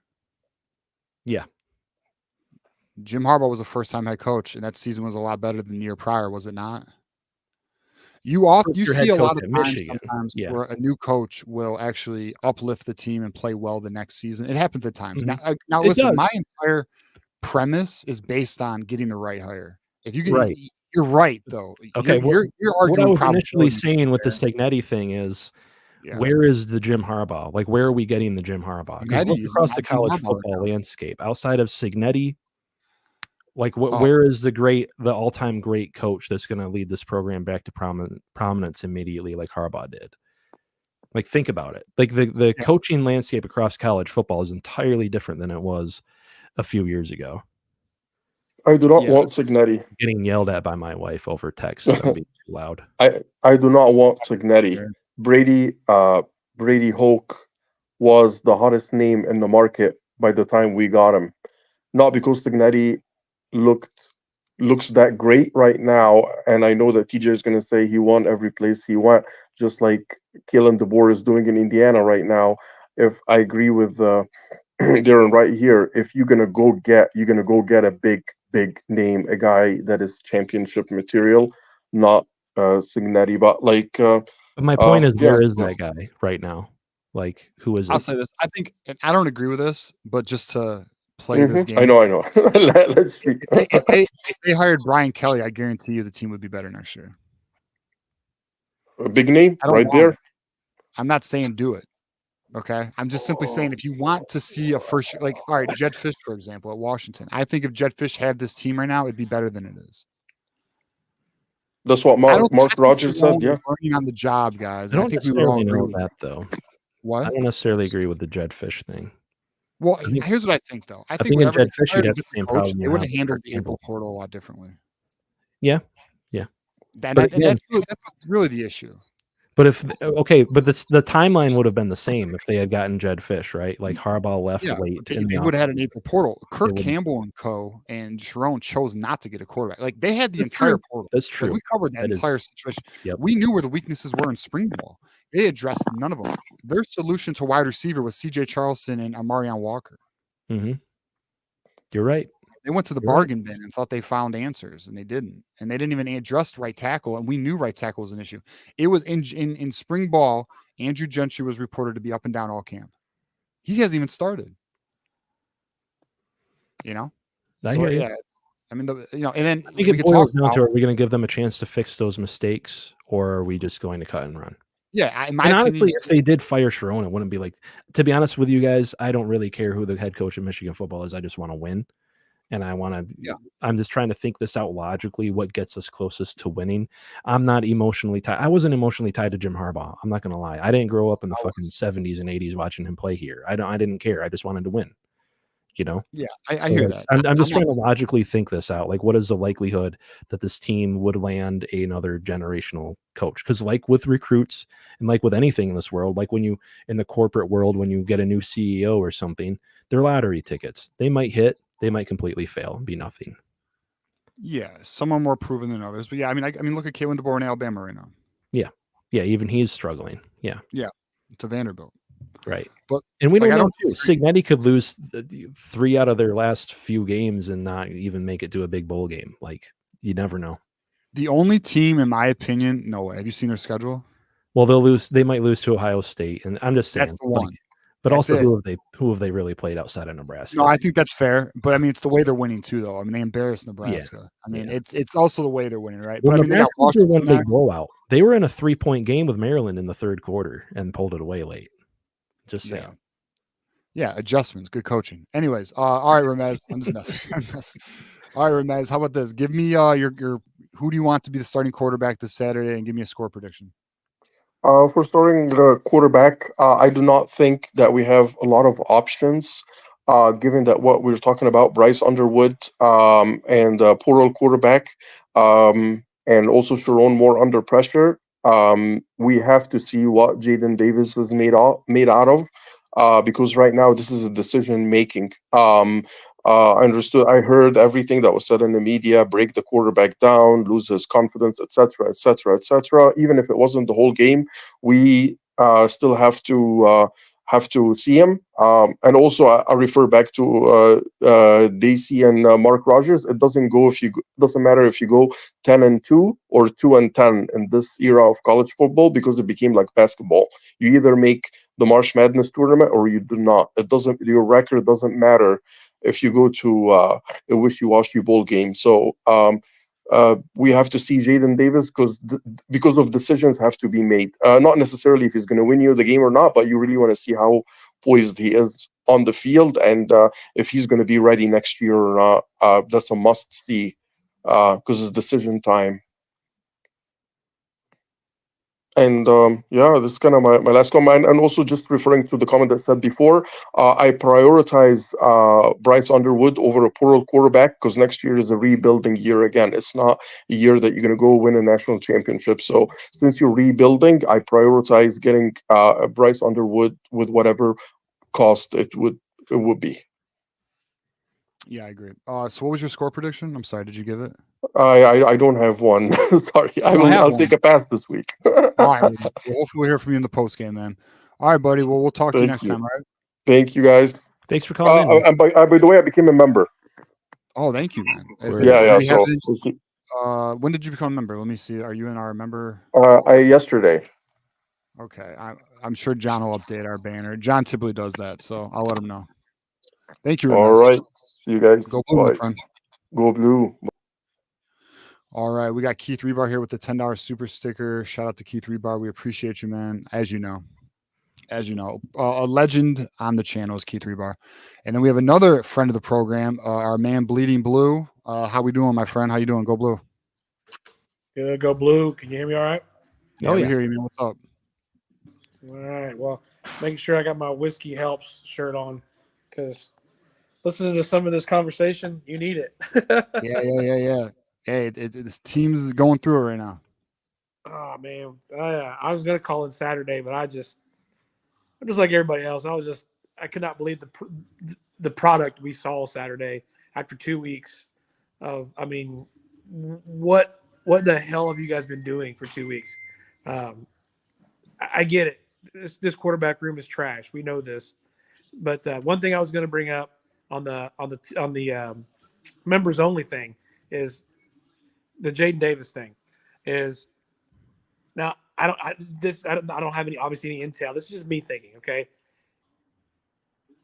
we're not starting him. His parents saying they wanted to reach red shirt. We got reports out there that we're going to be picking up. Maybe not Underwood. Maybe we don't know. But we are going to pick up somebody, right? Obviously, it's going to be someone of worth. So if you're Jaden Davis and you're his family, are you thinking ahead of, hey, we redshirt because we may not be here next year? Do you want to burn a year where you still get playing time for up to 4 years somewhere else because there may not be a starting position for us next year? Because I'm thinking if you think you may actually start for the University of Michigan, you might want to get your ass in the game this year. What's your thoughts? Yeah, I mean, I think he should play, but I also understand. I know Darren's going to talk about the psychology of a young player. It's like a pitcher in baseball or a goalie in hockey. I mean, these are delicate positions. Or a golfer, when you lose confidence, it doesn't matter your skill set. Like you're not the same guy. You got to they want to. And like the real problem, I guess, is this: the offensive line is so poor at allowing the quarterbacks to go through their progressions that they don't want to throw Jaden Davis to the wolves. They don't feel like the environment's, but we'll see. I mean, it's possible he does play this weekend, at some point. What if let's just say we don't develop an offensive line next year. If he's a starter or somebody else, I mean, he's going to run into the same thing. You're going to have a where he's young. I don't see an off season. The guy's been here since December of last year.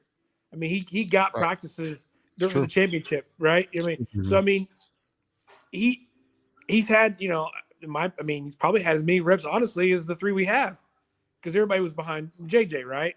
So development wise, he's probably about the same. So it really says something about Jack Tuttle being a 7th-year player, doesn't it?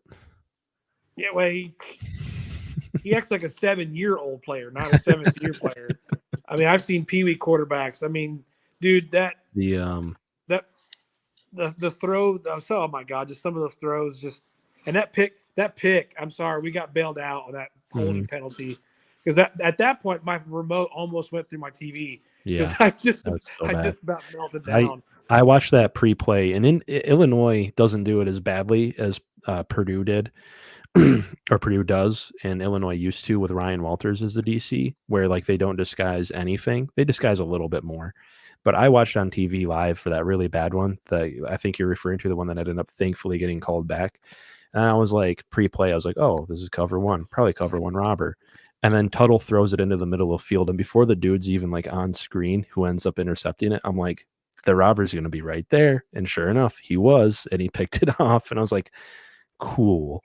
But getting back to the point on like Jaden Davis, it's actually interesting if you think about it. Jack Tuttle being so antsy in the pocket, and I think we all saw that on Saturday, taking the sacks like he did and not being very great at manipulating pocket, is exactly what happens sometimes when a young quarterback gets thrown into the fire. Because back when Jack Tuttle did get some playing time, it was on an Indiana team that had a terrible offensive line back in the day. And you can see how that affects quarterbacks long term and why I worry about Jaden Davis behind this offensive line. I think the good news heading into next season is hopefully, again, some of these pieces that are on the offensive line now, maybe back next year. I know surprisingly, this offensive line is actually rather experienced in terms of how long they've been in school. But you'll have like year 2 Blake Frazier, some others coming in. Some guys that'll be true freshmen but have potential. So perhaps the offensive line is better next season. That's really hard to project, though, obviously. I do worry about potentially rattling a young man's cage, and that can mess with a guy because you got to see it. You got to see a clean pocket. You got to get comfortable in an environment. Jaden Davis has only ever played in high school, and his high school actually did play at like the Panthers Stadium and stuff, if you paid attention to his recruitment, but it was never full. He's never played in front of 100,000 people before. He's never played under that pressure. Just like TJ said, the whole psychology of it, which happens to be what I have a degree in, is something we don't often think about, and how a young man can easily get shaken and how it affects you long term. So I do worry about that. I do. Also, eventually he will need to be thrown into the fire, don't get me wrong, but the timing of it in a young quarterback's development or a young athlete's development is very important, because he's got to see some open opportunities and make some throws and gain some confidence. Yeah, because at some point you got to fly from the nest. Yeah. But is it time? Yeah, is the question. Exactly. Right? Yeah. Yeah, exactly. But now, okay, so I buy what you're saying. I get the whole younger player thing. I mean, that's just kind of been, for us old school guys, right? That's just kind of been the thing. Freshmen wait, upperclassmen kind of get their meritocracy, or however you want to say that. You next man up type deal. And trust me, I'm all about him sitting, and I'm all about him learning. But I just don't know that he's learning anything. Number one, and number two, it's just like, what if he doesn't pan out, and we wasted an opportunity. I mean, like you said earlier about Jaden Donegal. If he goes somewhere and just blows it up, next year, I mean, honestly, the chances are not great. Right. But I mean, what's his name? Plays for Oklahoma State. Alan Bowman. Not that he's winning a Heisman, but I mean, I don't know. He's a turnover machine, but he's throwing some balls. Yeah, we wouldn't be happy with Alan Bowman. We wouldn't be happy. Alan Bowman, I think he's at like 50. Let me look. So Alan Bowman is 13 for 9 on touchdowns, interception, but his completion percentage is 59. We would not be happy. We wouldn't be happy. Now, would it be better than Alex Orji? Yes. Probably. I mean, it might, but the bar's not real high. We wouldn't be happy. I'll just tell you that right now. Would he probably play over those guys? Yeah, but we would not be happy. It's really hard to grade Orji because he never really got put into an offense that was tailored to him too in his playing style. Now I will say again, he's not as good of a runner as he was made out to be. But this team isn't calling like the arc read or midline read or the zone reads that they should be with him, or running option stuff in general. Like they're just not. They just decided in the offseason that wasn't going to be what they were going to do. So that's kind of like what Rebar said earlier about how the kid from Vanderbilt, Previa. Yeah, we could run a similar scheme with Orji with that, but it requires you actually putting in those plays. So I mean, even if we got him, with the coaching staff we have, would they even cater to that, or would they try to make him a pro style quarterback? And let's face it, he doesn't knock off Alabama if he's pro style. They just didn't have an answer for that kid. He was just, I mean, that was a game of the life, right, for him and that whole team. But I mean, but not they're doing good overall for the year. But I mean, I just don't know that we would cater to that kind of quarterback. I think it's obvious that we want, a JJ type style quarterback, kind of prototypical Michigan quarterback. And I like you. I wish you would have given Orji a little more of a try. But then I also think, would Harbaugh pull the plug on Warren as quick as we all wanted, right? Yeah. If we'd have gave him 2 more games, where would he be at? I think the offensive line personnel and the decision to pull Warren were the 2 worst decisions this coaching staff has made this season. Because now you see Crippen and who is it, Gentry in there. It's like this should have been from the start. I know. Evan Link was the worst rated right tackle in all of PFF, by the way. And we were saying, and the worst part is we were saying it all. Like we were saying that. Sometimes the fans really do know better. Like, and then the forcing of Edwards, the forcing of Donovan Edwards. Oh God, dude, I love me some Dono. I love me some Dono, but dude, Khalil Mullings is RB1. We've been saying this since game 1, right? Yeah. How he's not getting 20 plus, 25 plus, dude, work him like a horse, and then you sprinkle in Dono to spill him, but you keep, like you said, you make him an offensive weapon. Mhm. it's Right. motions or just help do the Iowa play where we threw it out in the flat and then he threw the touchdown to Roman. The double Roman pass. Yeah, Yeah, Donovan Edwards is the best quarterback on this team right now. we haven't even tried it. I mean, if you're saving stuff for Ohio State, we're in trouble. Mhm. Well, that's not going to do us any good. The upsetting thing too in the Donovan Edwards saga really like goes into the future too, because if Michigan is trying to recruit any other running backs like Donovan Edwards, and it's nice to have a running back like Donovan Edwards, other schools can just point to what Michigan has done with Donovan and been like, they don't know how to coach a guy like you. Look what they'll do with you. They'll turn you into him. Come over here. We'll throw you the ball. We'll put you out in the flat. We'll put you in, running Texas routes and stuff. It's really disappointing. If we can keep getting running back, well, I guess we haven't got him yet. But what's his name? Hyder. Yeah, Hider, something.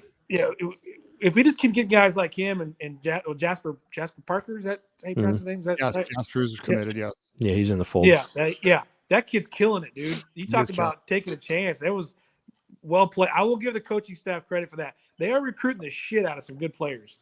Yeah.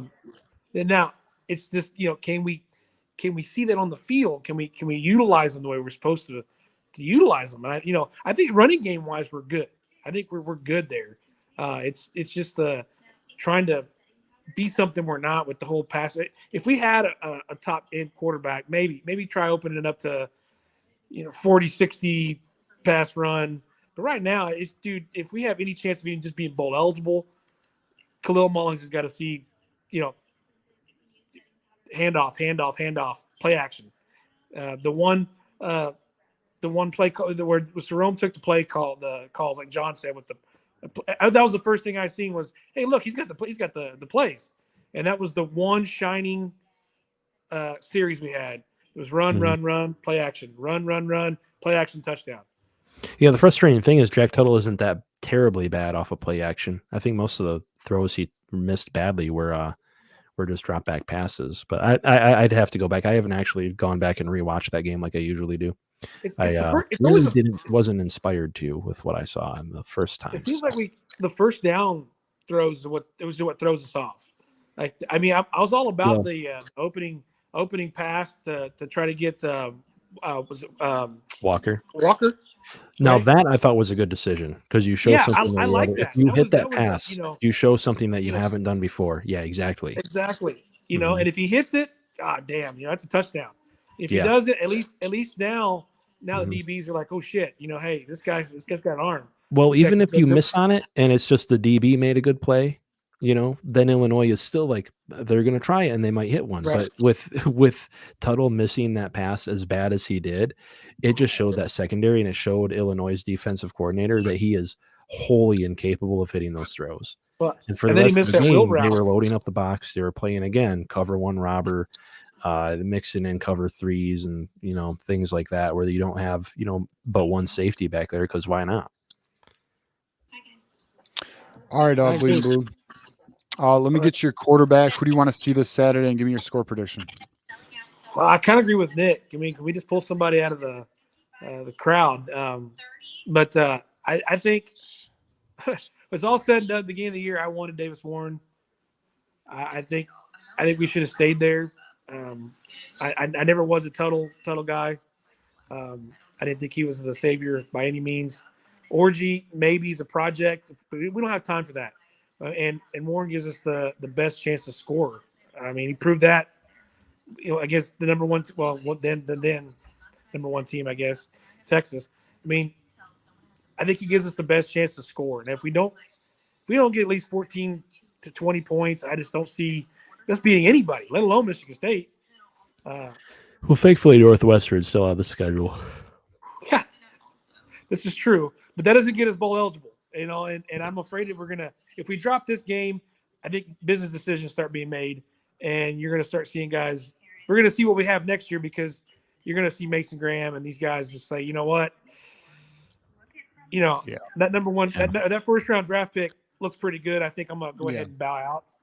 Right, 100%. You don't want to. These guys care about this game because it's for the state championship, right?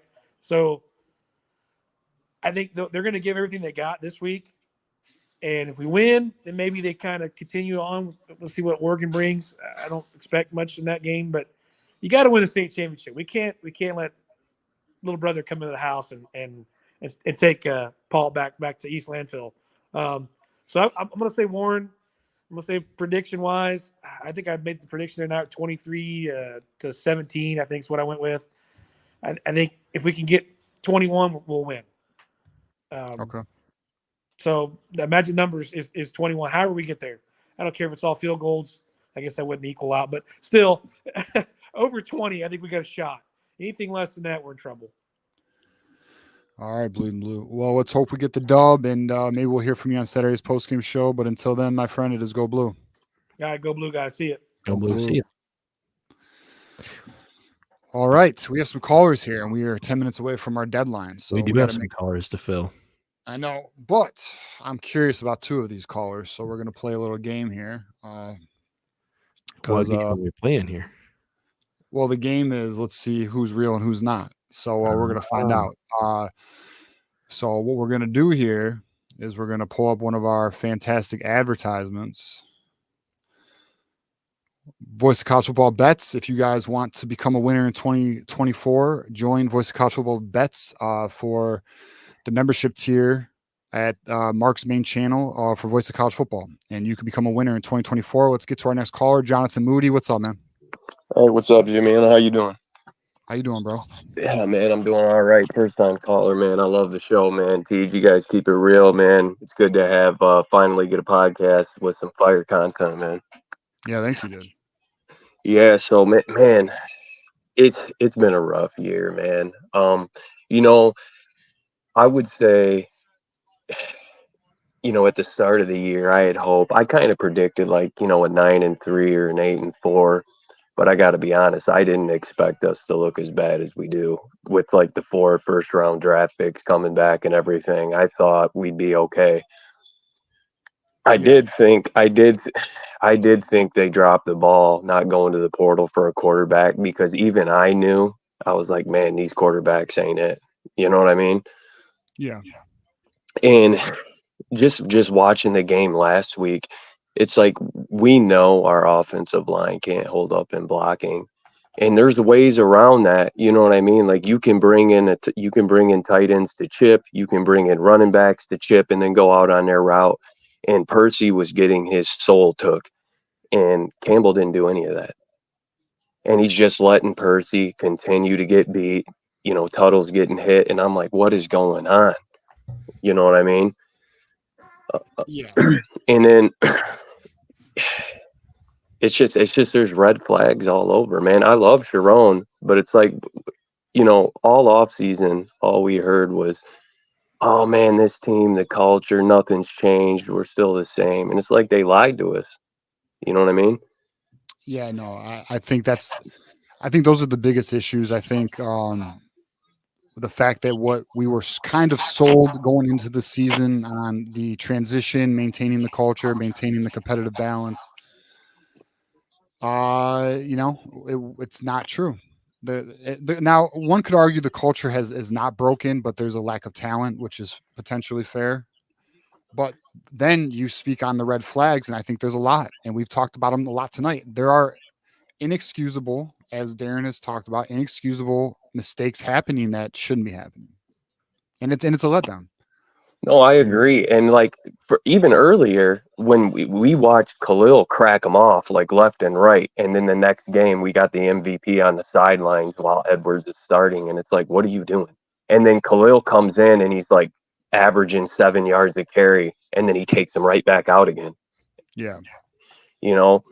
And then even in Kurt Campbell's play calling, I mean, there's no right. I feel like he's just throwing darts at a dartboard and hoping some plays work. That's really frustrating. Yeah. Yeah. He's running. He did a duo play. Mm-hmm. And then he tried to run a little 5-yard out to Colston Loveland, and then comes back with an end around. I'm like, bro, that's not when you call an end around. You call an end around when you've been bludgeoning the defense, and you can get them to press to one side and bring it back the other way.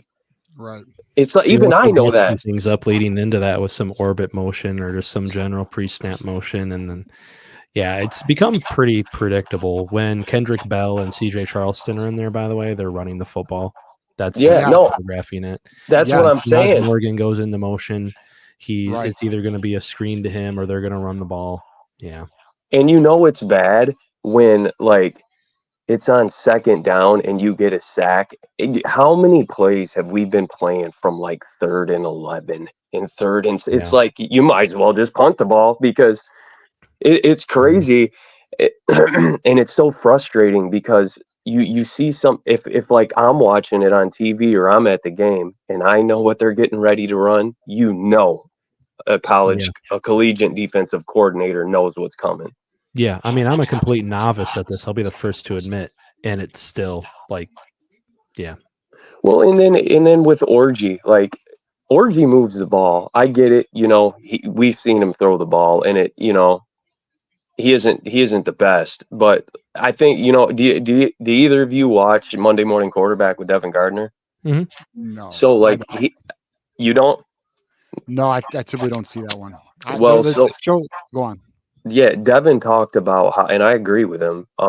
In that Washington game, Orgy's feet and his reads were right, but his balls were getting batted down because they were mush rushing. Yep. Well, he had the problem is he pulled them, and Tuttle did give us that spark. But man, Orgy does move the ball.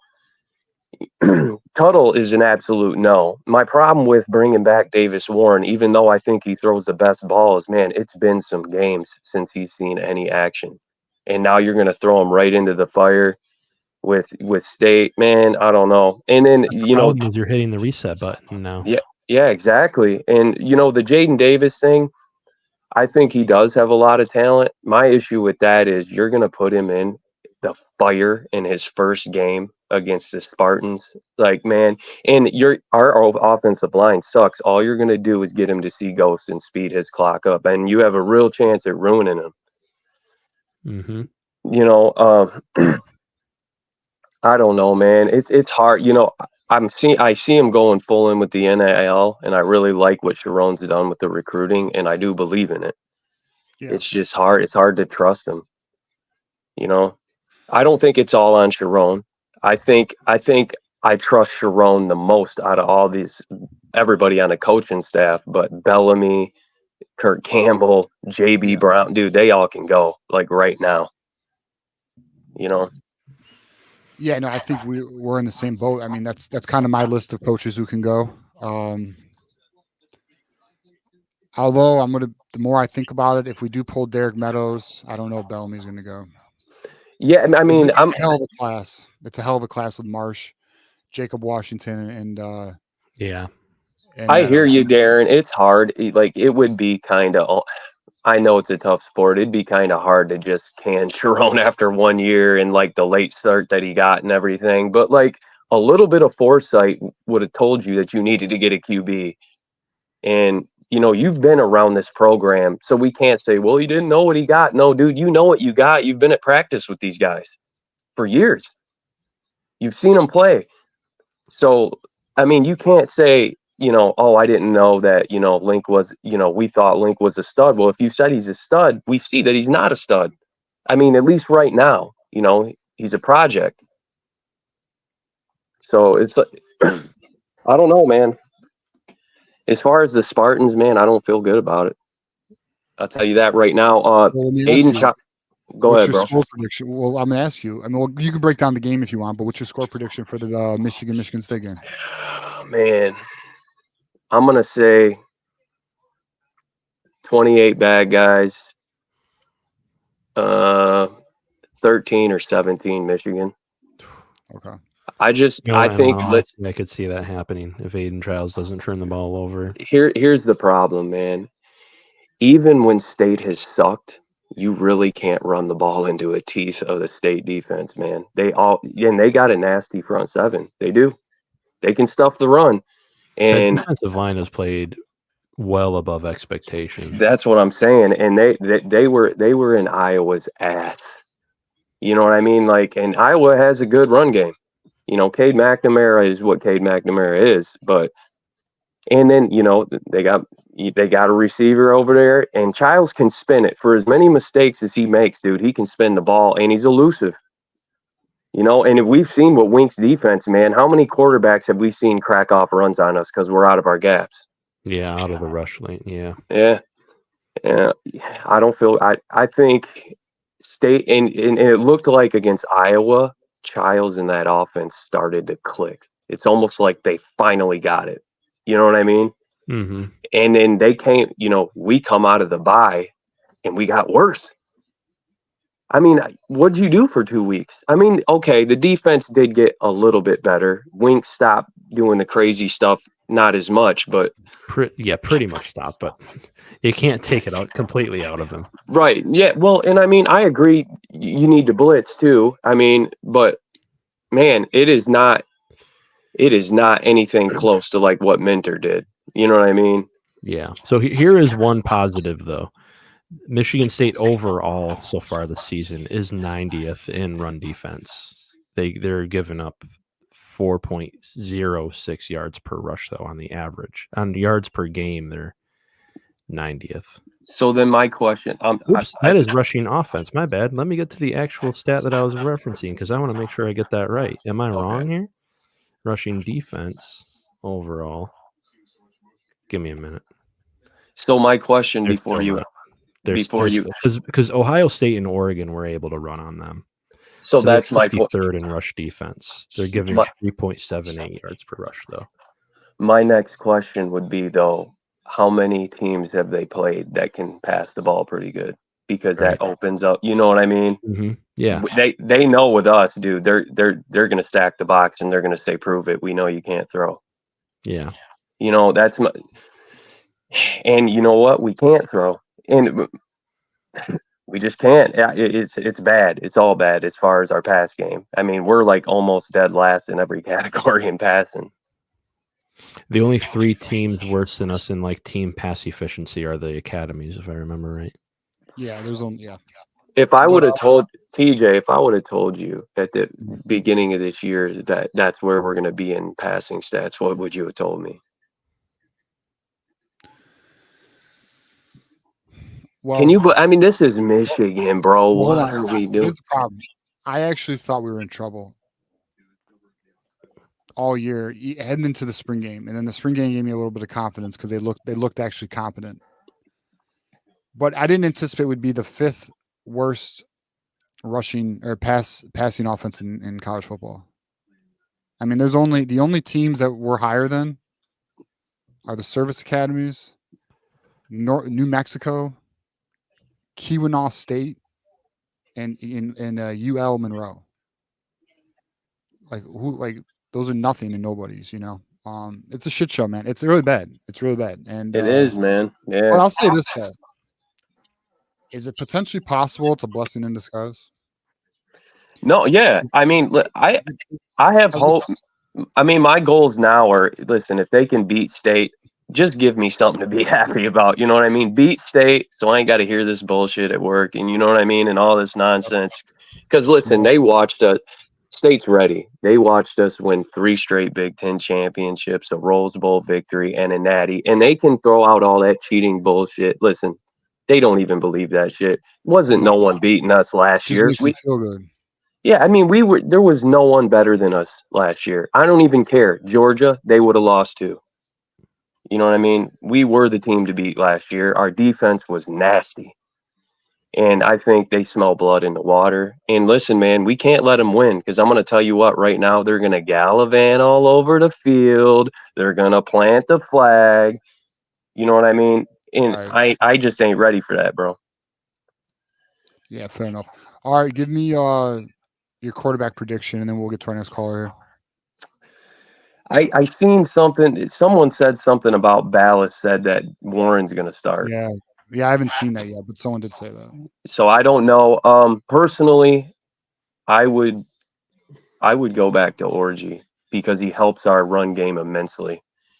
And then, like Devin Gardner said, actually try and throw the ball with him instead of just trying to do quarterback.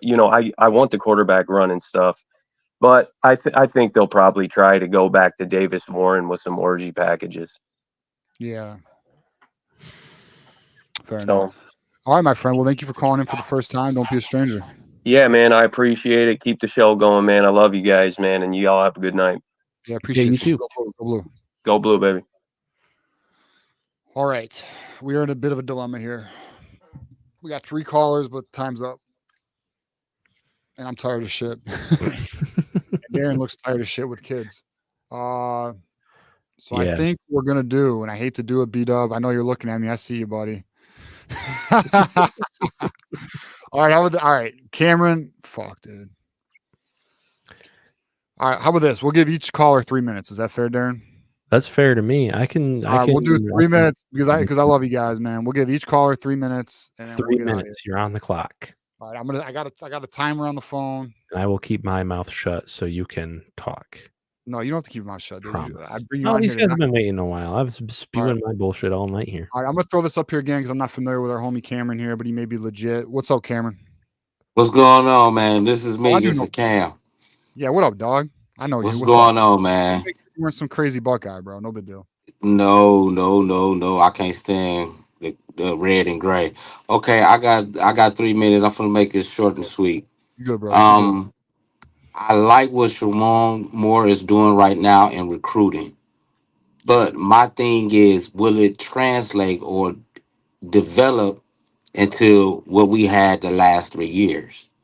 Because of Sharon Moore and Kirk Campbell was here already with Jim Harbaugh, and they saw the development. So Jim Harbaugh was like, okay, they know our system. They're going to keep it going. And what happened was when Jim Harbaugh left, I think the spirit left also. Because where is the development of Warren, Tuttle, and Orgy? It's like it's it's like they never saw what we had the last 3 years. Yeah. So that's why I'm scared of getting all this talent. Is it the talent going to outweigh the development, or the development is going to suppress the talent? Because if you look at the defense, the whole season been a roller coaster. Yep. And we've been having these mistakes since game 1, and it never cleans up. No, Turnovers. listen, I think the concern you are bringing up is the biggest concern. Mm-hmm. It's can they actually develop? Is this a personnel issue or is this a coaching issue? And now I think it's both, which is why changes need to be made this offseason, but not Sharon Moore. So I think you are actually, Cam, I think you are saying exactly what everyone in the back of their mind is thinking. Like, all right, let's say we land all these dudes, which, by the way, one of the main 4 names that are being thrown around right now actually followed me on Twitter like an hour and a half ago. So that's interesting. And I don't follow him. So I would argue he's not doing that because he's not interested in Michigan. But anyways, point being is if we land these guys, the big 4 is what I'm going to call them. Really, it's 3. There's a 4th one attached to it, though. But yeah, I mean, can the coaching staff develop these dudes to where it matters? And that's Cam. We're going to be asking. I'll tell you what, we're going to be asking that question all off season, man. Like that's going to be the question of the off season. Is whatever they do this with the portal or this recruiting class, we're going to be saying, like, is it going to translate to the field? Whoever they bring in portal wise to fill in the losses of Graham and Grant and Will Johnson, right? Mm-hmm. Oh, it's I don't know, man. I don't have unfortunately, Kim, I don't have an answer, and I'm just as concerned as you are, bro. So, and then with the quarterback situation of, you heard Shamor all the time when the turnover start happening, we need to take care of the ball. So why are our quarterbacks getting into the game situation and constantly turning over the ball if you not listening? So that's what I'm saying. Is they actually paying attention to the coaches? Because it seemed like they're not doing what the coaches asked them to do because they constantly turning over the ball. We constantly having mistakes. Yeah, I feel like there's like confounding issues here too. One thing we haven't really brought up all night too is flat out the receiving core hasn't been too great so far this season, especially the personnel decisions. Like I did mention a few minutes ago, the personnel decisions at wide receiver position in terms of who is out there on the field at what times are very, very perplexing. Like Kendrick Bell out there for more snaps than Frederick Moore and others who were much higher level recruits and much better players, in my opinion, than him. It's just mind boggling. So it doesn't really help the quarterbacks either when the wide receivers that are out there aren't necessarily great and they're not getting great separation. They're not running their routes very well. It's a litany of factors, I think, going into the quarterbacks themselves, poor offensive line play, looking at Evan Link especially, and wide receivers that can't necessarily get separation. And then sometimes like don't fight for the ball. Like one of the early Warren interceptions was just Frederick Moore not fighting for the ball.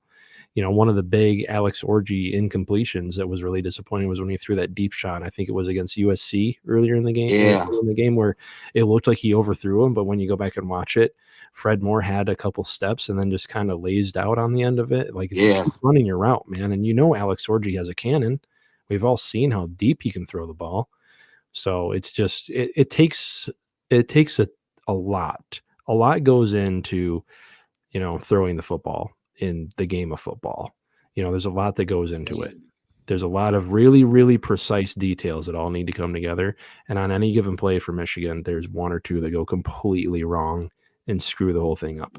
Sometimes it's the quarterback, sometimes it's the offensive line, sometimes it's the wide receivers. And it's just not all together. It's not cohesive. Yeah. All right, Cam. We surpassed 3 minutes. I know. It's all good. No, okay. you're good. You're good.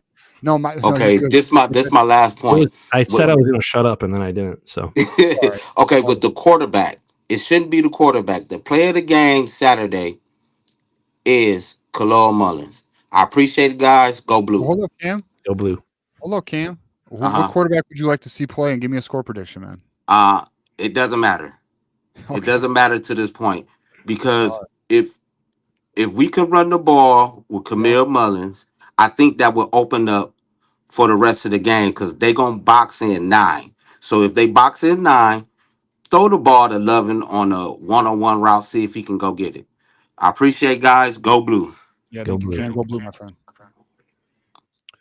All right, big homie Cam with the call. Our next good friend is a Buckeye, but I would say a fairly educated and reasonable Buckeye. Sean Garner, what's up, buddy? What's up, boys? You're on the clock, Sean. Awesome. I'll try to rush through the Good, points. man. Okay, so one, Sharon Moore.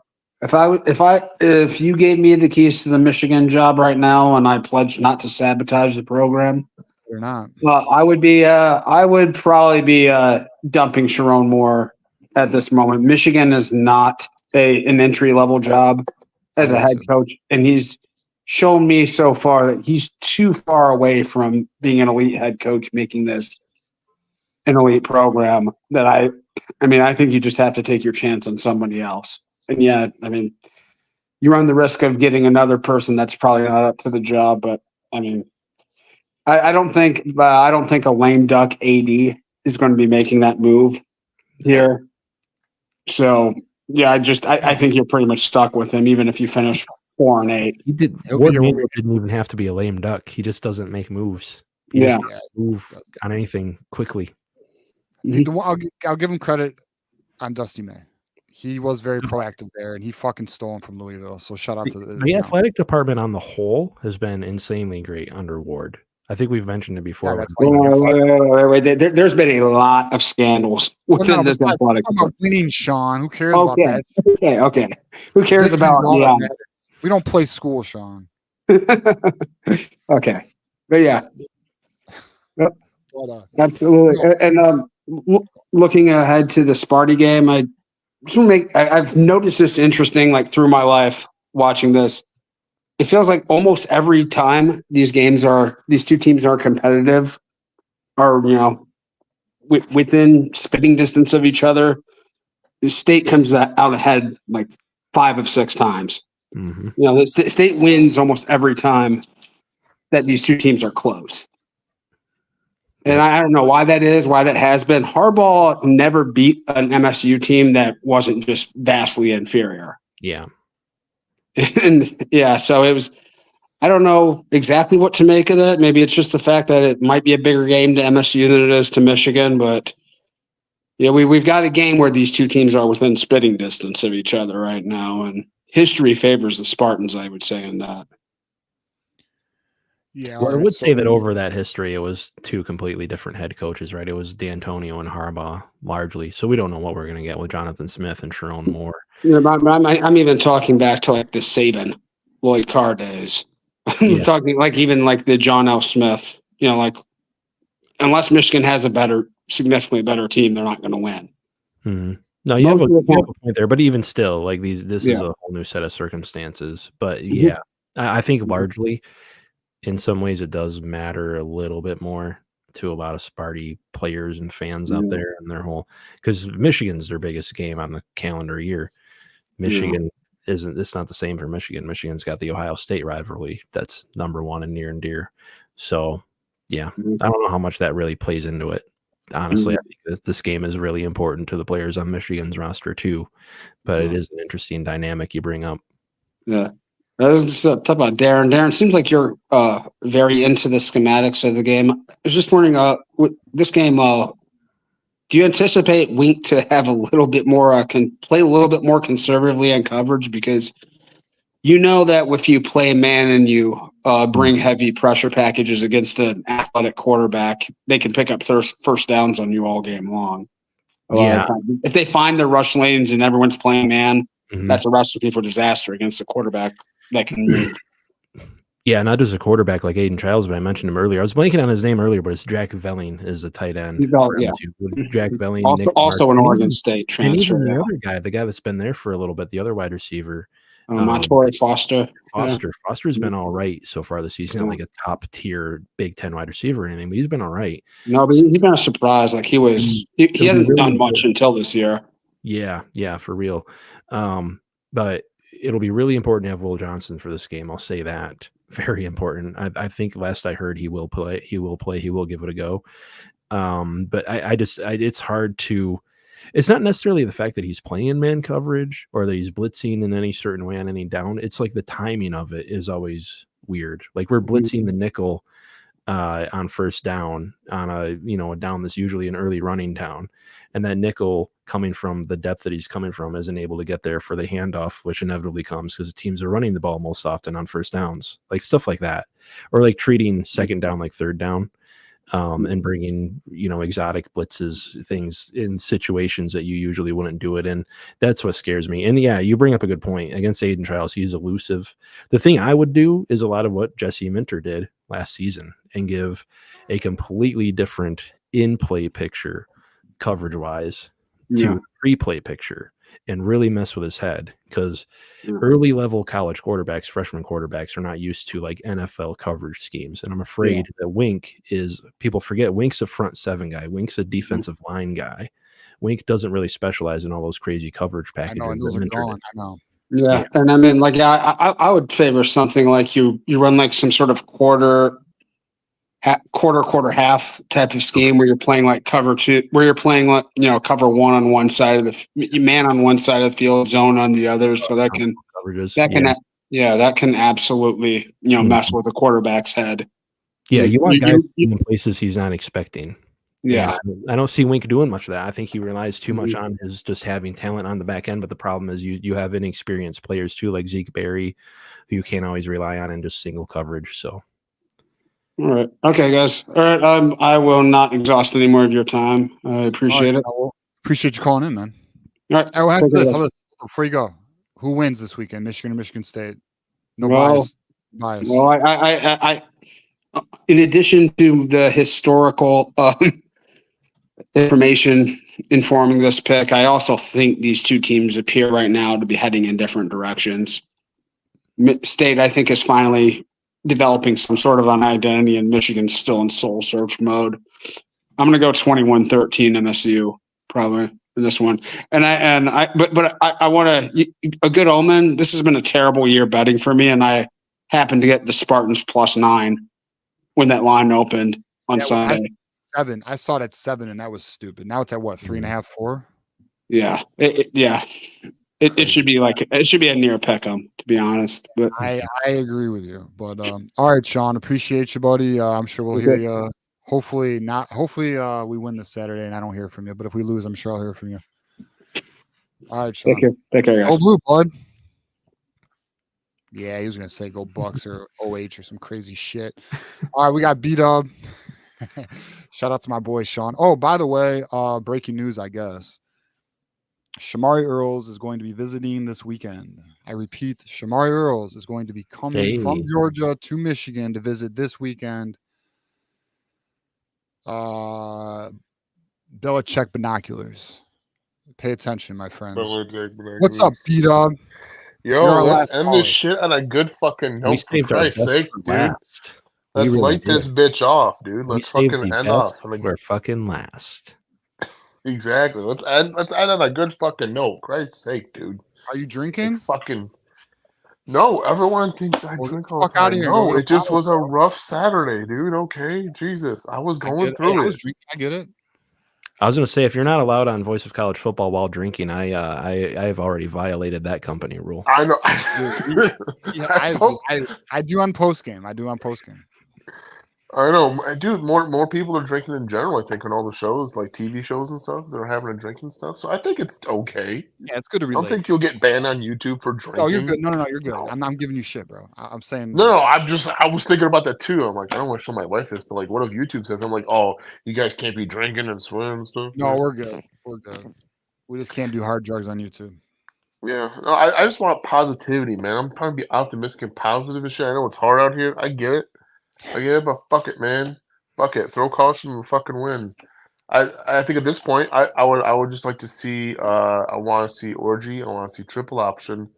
I want to see some fake tosses or something. You know, I don't give a shit at this point. I mean, I just don't want any turnovers. You know, I know if they say it's going to be Warren, it is what it is. Whatever. Guy stares down receivers, throws things, hopefully to our people. You know, Tuttle is. I mean, I felt, you know, Keith. If Keith ever sees this, I hope he does. Like, Keith, you were supposed to be the one. I was joining you in the fan club and everything, and you let me down. And I mean, who would have thought 7 years later? I love, by the way, how we've all fought over who the starting quarterback should be, and now that they've all sucked, we've come back to being like in the same pool again, and just. Yeah, I just find it funny. It's like you know, you don't want to see the writing on the wall, but everyone's like, dude, 7 years, dude, he's got some experience. And I'm thinking to myself, at least for just a moment, I'm like, dude, 7 years. Again, if you realize how many I think the biggest thing is the amount of games he's actually played in 7 years is relatively fucking low, really bad. Yeah, and he did not perform. You would think you would be like, oh, it's 7 years.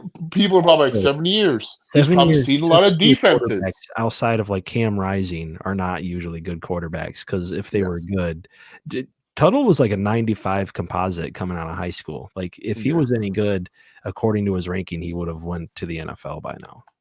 And I agree. Back up or something in the NFL. Yeah. Like he would. He just couldn't. He sadly, you know, you would think he'd learn to. He would see a defense, right, and he'd be like, I know what this is because I've been here for fucking 7 years. No, so that didn't happen. But you think you would recognize cover one robber? Yeah, I know, right? And also, I mean, to Sharon Garner and to your point of like the defenses that we can play. Sadly, we're not going to do that. We all know that it's going to be really base defense. Because you know, Zeke Berry and Hill, you know, it's going to be a little bit of you know. Well, I honestly don't mind them playing more base and a little more mixing up coverages in different types of zones. I think that's the way that you can maybe trap Aiden Childs into some bad throws, and you can get pressure with this defensive line with the front four. It's still the best front four in college football. Yeah, and Josiah Stewart is back and playing well, so you put him under duress and you leave enough guys back in coverage. And Michigan State's offensive line, pass blocking wise, is not great. Childs spends a lot of time moving around. He spends a lot of time trying to manipulate. And I know one thing too: pressure in the face is a lot worse than pressure on the edge sometimes. And he will get some pressure in his face from Mason Graham and company.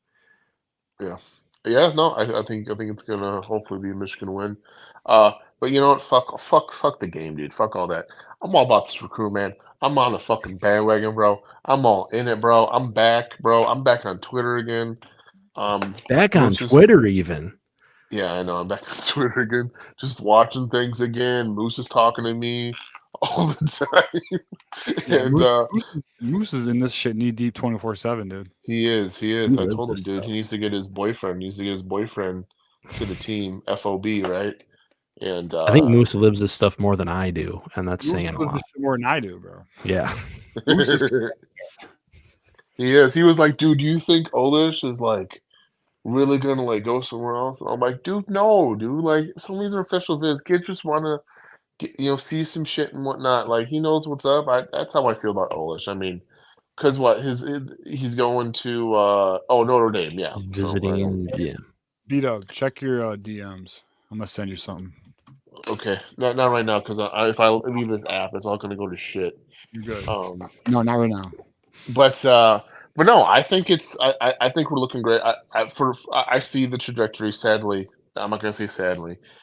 I'm gonna say sadly because I think this is what you have to do. The right thing to do with Moore is you should give him the typical 3-year stint. I feel like I understand there's different teams with different coaches with different personnel. They can get it done quicker, turn around all that shit. I get that, but for him to get these classes in, because I could see the recruiting. Okay, my thing is it could go one or two ways, right? It could be Brady Hoke, and we're like shit. Okay, touche. But at least he's brought in 3 good classes, or at least 2 good classes, and seen going into the third year what we got, right? That's how I see it. I hope he turns around. Hopefully, it's not like Brady Hoke. Hopefully, he can Yeah. turn around. I But mean, the thing ultimately is, sorry to interrupt, but the thing ultimately No. is with Sharon right now, we all realize we're rebuilding. If we Yes. bring in a new head coach, we're also rebuilding. Hey, breaking news. Sam Webb just dropped a crystal ball. Look at that. To flip Shamari Earls to Michigan. And I guess I'll share Shamari Earls actually followed me on Twitter about an hour and a half ago. And I don't follow him. I don't reach I out to knew him. it, dude. I knew it. So, I told yeah. you. I told Moose about that. I talked to you about it. I was like, dude, we can't give up on that kid. He was in here. We had him hooked. And just so everybody knows, Shamari Earls is one of the big 4. Yeah. And they're going to swing for the other ones. So, hey, and think about this, guys. We got money, bro. We're playing with money, right? People are coming in. The worst thing that could happen is that Sharon is Brady Hoke 2.0, and he can recruit really well, but he can't coach. So, which is fine, because then for the next coach that comes in, he's got to recruit these players. Hopefully, he's a winner, right? And then there you go. You got a full cabinet. Now I understand those players could leave. Totally understand that. And you got player retention for every fucking year. Holy shit, that sucks. But you got to as long as we can retain it and just keep it going, I think we got a chance. you know what's crazy about this recruitment is I don't know if people know this. So I'm about to share some shit. I don't know. There's some people who will know this, but Shamari Earls actually committed to Michigan. Actually, fuck. Tuesday. Shit, I shouldn't have said this. But it got Georgia fucking turned it around, okay?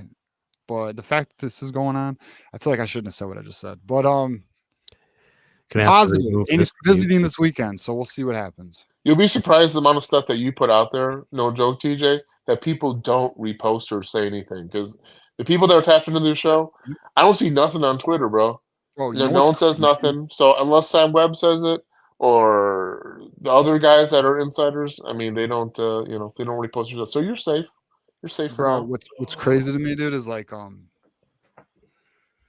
thought there was a lot of good smoke when he first came in. I thought there was like put a hard push in the beginning before he went to the Georgia, because I thought the Georgia thing was like, dude, it could be a coin flip between us and Georgia. I thought. Yeah.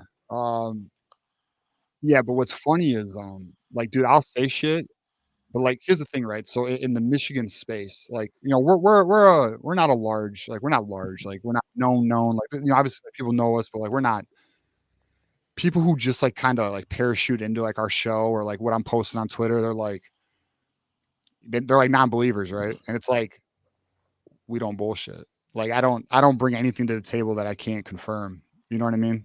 And no, that's true. That's true. And like for example, all- EJ is very quiet and Sam is very boisterous, and so you well, take like, we have been ahead of some shit, which Yeah. I take pride in. But yeah, I mean, but the Shamari thing on Tuesday night, I got that from another source. That wasn't from anyone I know. But even so, pretty interesting. Yeah. Well, that's a good sign though. But I think it's a good sign in general for recruiting is play. You try to pitch them two things: money and playtime, and obviously looks like playtime's definitely up there. We're all for playtime right now. So I mean, y'all want we to got come in here? We'll pay you some decent amount of money. Looks like it. So I mean, I'm liking what Sharon has done from a recruiting aspect. From everything, I think he's done a very good job of. I even told Mooses, from raising the floor for us, getting more people in. I guess they say Sam Popper. He's a really good guy in there for Michigan for recruiting. Yeah. No, he is. So, But like so we have two very good corners now in this class with Jaden Sanders, and we have two like top 100 level corners. I think Jaden Sanders is like 120 now. And good safeties, right? So yeah, we got Ivan Taylor and Just got to keep Ivan Taylor. Yeah, we got to keep Ivan. I think if things here's what I think. I think if things go as according to plan, and I'm going to let everybody know, currently they are going according to plan. I think they're not leaving. I think. Yeah, I mean. So the only thing that does bother me is the Olish. I don't understand the Olish thing at all. But because Olish is kind of layered. One, it's the offense and the way that the team's trending, right? But if you land in Underwood, I assure you he's not leaving. And dude, that's bullshit. But the other thing too with Olish though, there's one more thing to this. Yeah, I want to know kind of crazy. And he's the only recruit who has expressed this, and it's not him, it's his parents. His parents have expressed concern in the NCAA shit. Oh, I mean, that's going to be the only ones who've been vocal about whether we like it or not. That's going to be a thing we might have to deal with. So, well, we'll know in November. Yeah.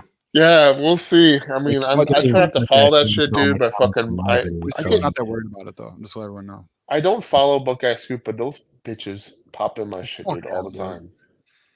I can't stand them. They're always following the fucking tracker, bro. It's like two peas in the same pod, really, in a way.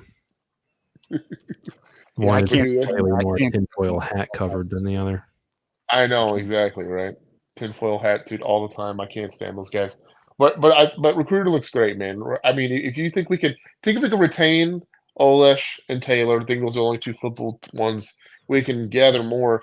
Actually, I was going to ask you real quick. Do we got a D tackle? We got a what technique is that again, Darren? What technique is that? The big boy tackle technique. Typically play the 3 technique inside. There you go. 3. Yeah, I'm not actually that brushed up on my different techniques. I get them mixed up all the time. I know that the 3 technique is off the guards inside. Yeah, 0 tech is your nose tackle. Yeah.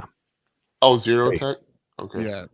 Yep. So 0 tech is nose, and then 3 tech would be a typical defensive tackle. Yeah.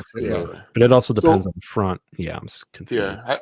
Have you heard any smoke on anybody at all? Because right now we don't have anybody. Right? We're fucking Auburn smoke. Paid up. So. We have we got we got There's somebody. From now on, when I go on the 24/7 Michigan class, I always forget how much we talk about recruiting on here. Fuck. Where's my? I don't know why my Excel sheet doesn't open up. Yeah, who you got in the Excel sheet, man? Where's the 0 tech, bro? We ain't got nobody, man. We got our hopes of fucking Nate Marshall. You and far between. Right now, our 3 tech is Bobby Kanka. That's right. Okay, but 0 tech though. 0 tech. No, there was no tech in the class. No, we don't have a true nose in the class. We're going after Jaden or the homie from. Oh, the guy in Texas. Well, I can't remember his name. Yeah, is it Sanders? Yeah, it was something Sanders. Yeah, I think so. Yeah, he's went to what, A&M or Texas or some shit. Oh, A&M. He did go to A&M. That's You're right. usually playing a true nose a lot when you're playing like a 3-3-5 or like a 3-4 maybe. You're not like Michigan's defensive setup is more like what I call a 4-2-5. You're playing 4 down linemen, 2 linebackers. The outside edge players are stand-up guys, but yeah. If anyone's been paying attention to the site wars, EJ just took an L. Really? Yeah. No, Olesh? No. No, not always. No, because Yeah, Sam's been mocking, or EJ's been they still going mocking back and Sam forth? with fireworks, and Sam has been. This is one of his fireworks. Now I will give EJ. a How little big of a credit. firework is this though? Is this Meet the Grams or is this not like No, us? Or does so anyone not the- get that reference? So the analogy of fireworks is simply there's going to be some fireworks, and then there's going to be a grand finale, which the grand finale is exposed. We know what the grand finale is. Now, what's not fully, I guess, exposed yet, and you don't see a lot of people talking about, is it's the wide receiver attached. But we talked about it on Tuesday. So if you guys want to know who that is, check our Tuesday show because we know who it is. All right, check it, Okay. people. Yeah. I ain't gonna say either. It was the guy I really wanted, man. Once he came in, I was like, dang, he's that tall? Give me that guy. Yeah. I want anyone who's Oh, I know over what you're a talking certain about. height. You know what I'm talking about? Yeah. Yeah, you mean over 6 foot? Yeah, that'd be nice. Yeah. Yeah. So about our super chat, what would you say the odds of getting Underwood is right now? I'm going to stay where I was. I think I was asked on Monday, and I You said said 60. 65%. Oh, I said 65%. 65% on Monday, so I'm going to stick with that right now. I still feel good about it, to be honest. But it's recruiting, and all it takes is a phone call. So you never know. But I will say I'm leaning towards it happening. I really think it. I think the way Michigan is organizing itself and landing. Listen, guys, This is a good sign, guys. I don't think people realize I this is was a gonna great say that. sign. This is a great because here's the sign. reality: the fact you just stole. You won Babaloa over Auburn, who is spending all the money in the world right now. They literally have like a top 5 NIL budget at Auburn right now. You literally just stole, although it's not official, Shamari Earls from Georgia. Georgia's a big dog in this game. And you just stole that shit. Likely, it's not official, but it's trending that way, right? Yeah. You know, we've had some big recruiting wins. The fact that the program and the collectives are playing this game now means we are a game player. So this is technically, if you think about it, guys, crazy thing on Earls, they haven't updated the 24/7 page yet for him. So on Earls, they still only had Michigan at a 7.1% to get him. Oh yeah, no, they're really bad. A lot of them are really bad. I don't understand. So the RPM for On3 is it's a flawed algorithm. So I don't like Moose is a big On3 RPM guy. I hate it.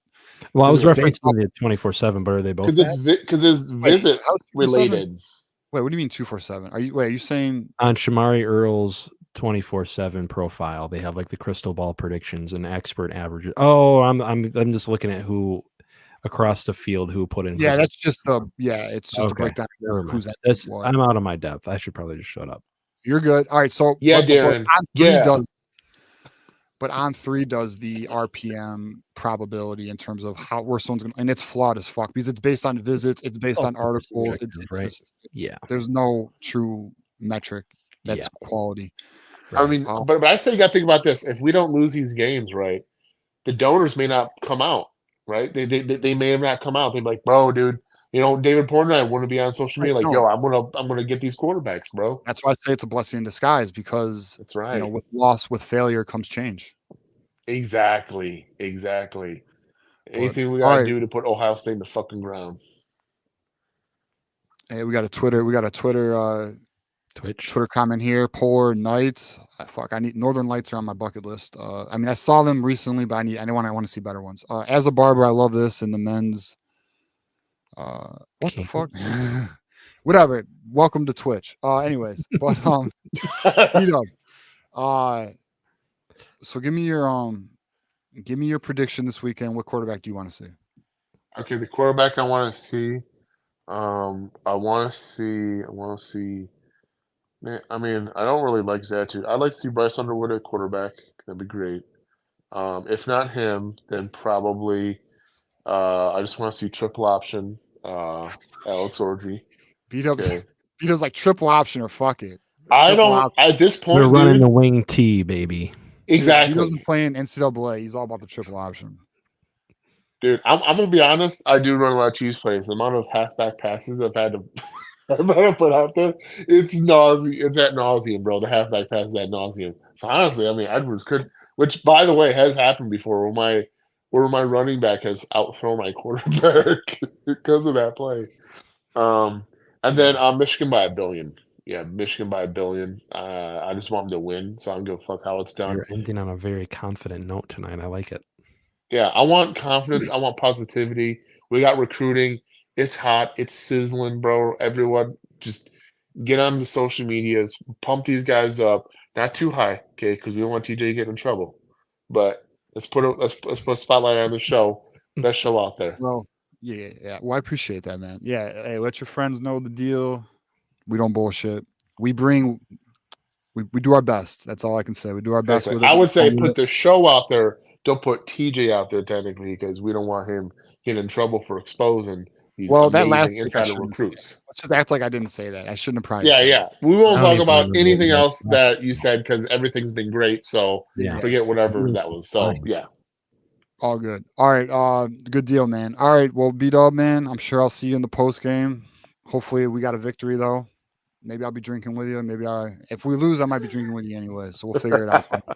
But go blue, my That's right. friend. We'll Go talk. blue. Snap. All right, boys.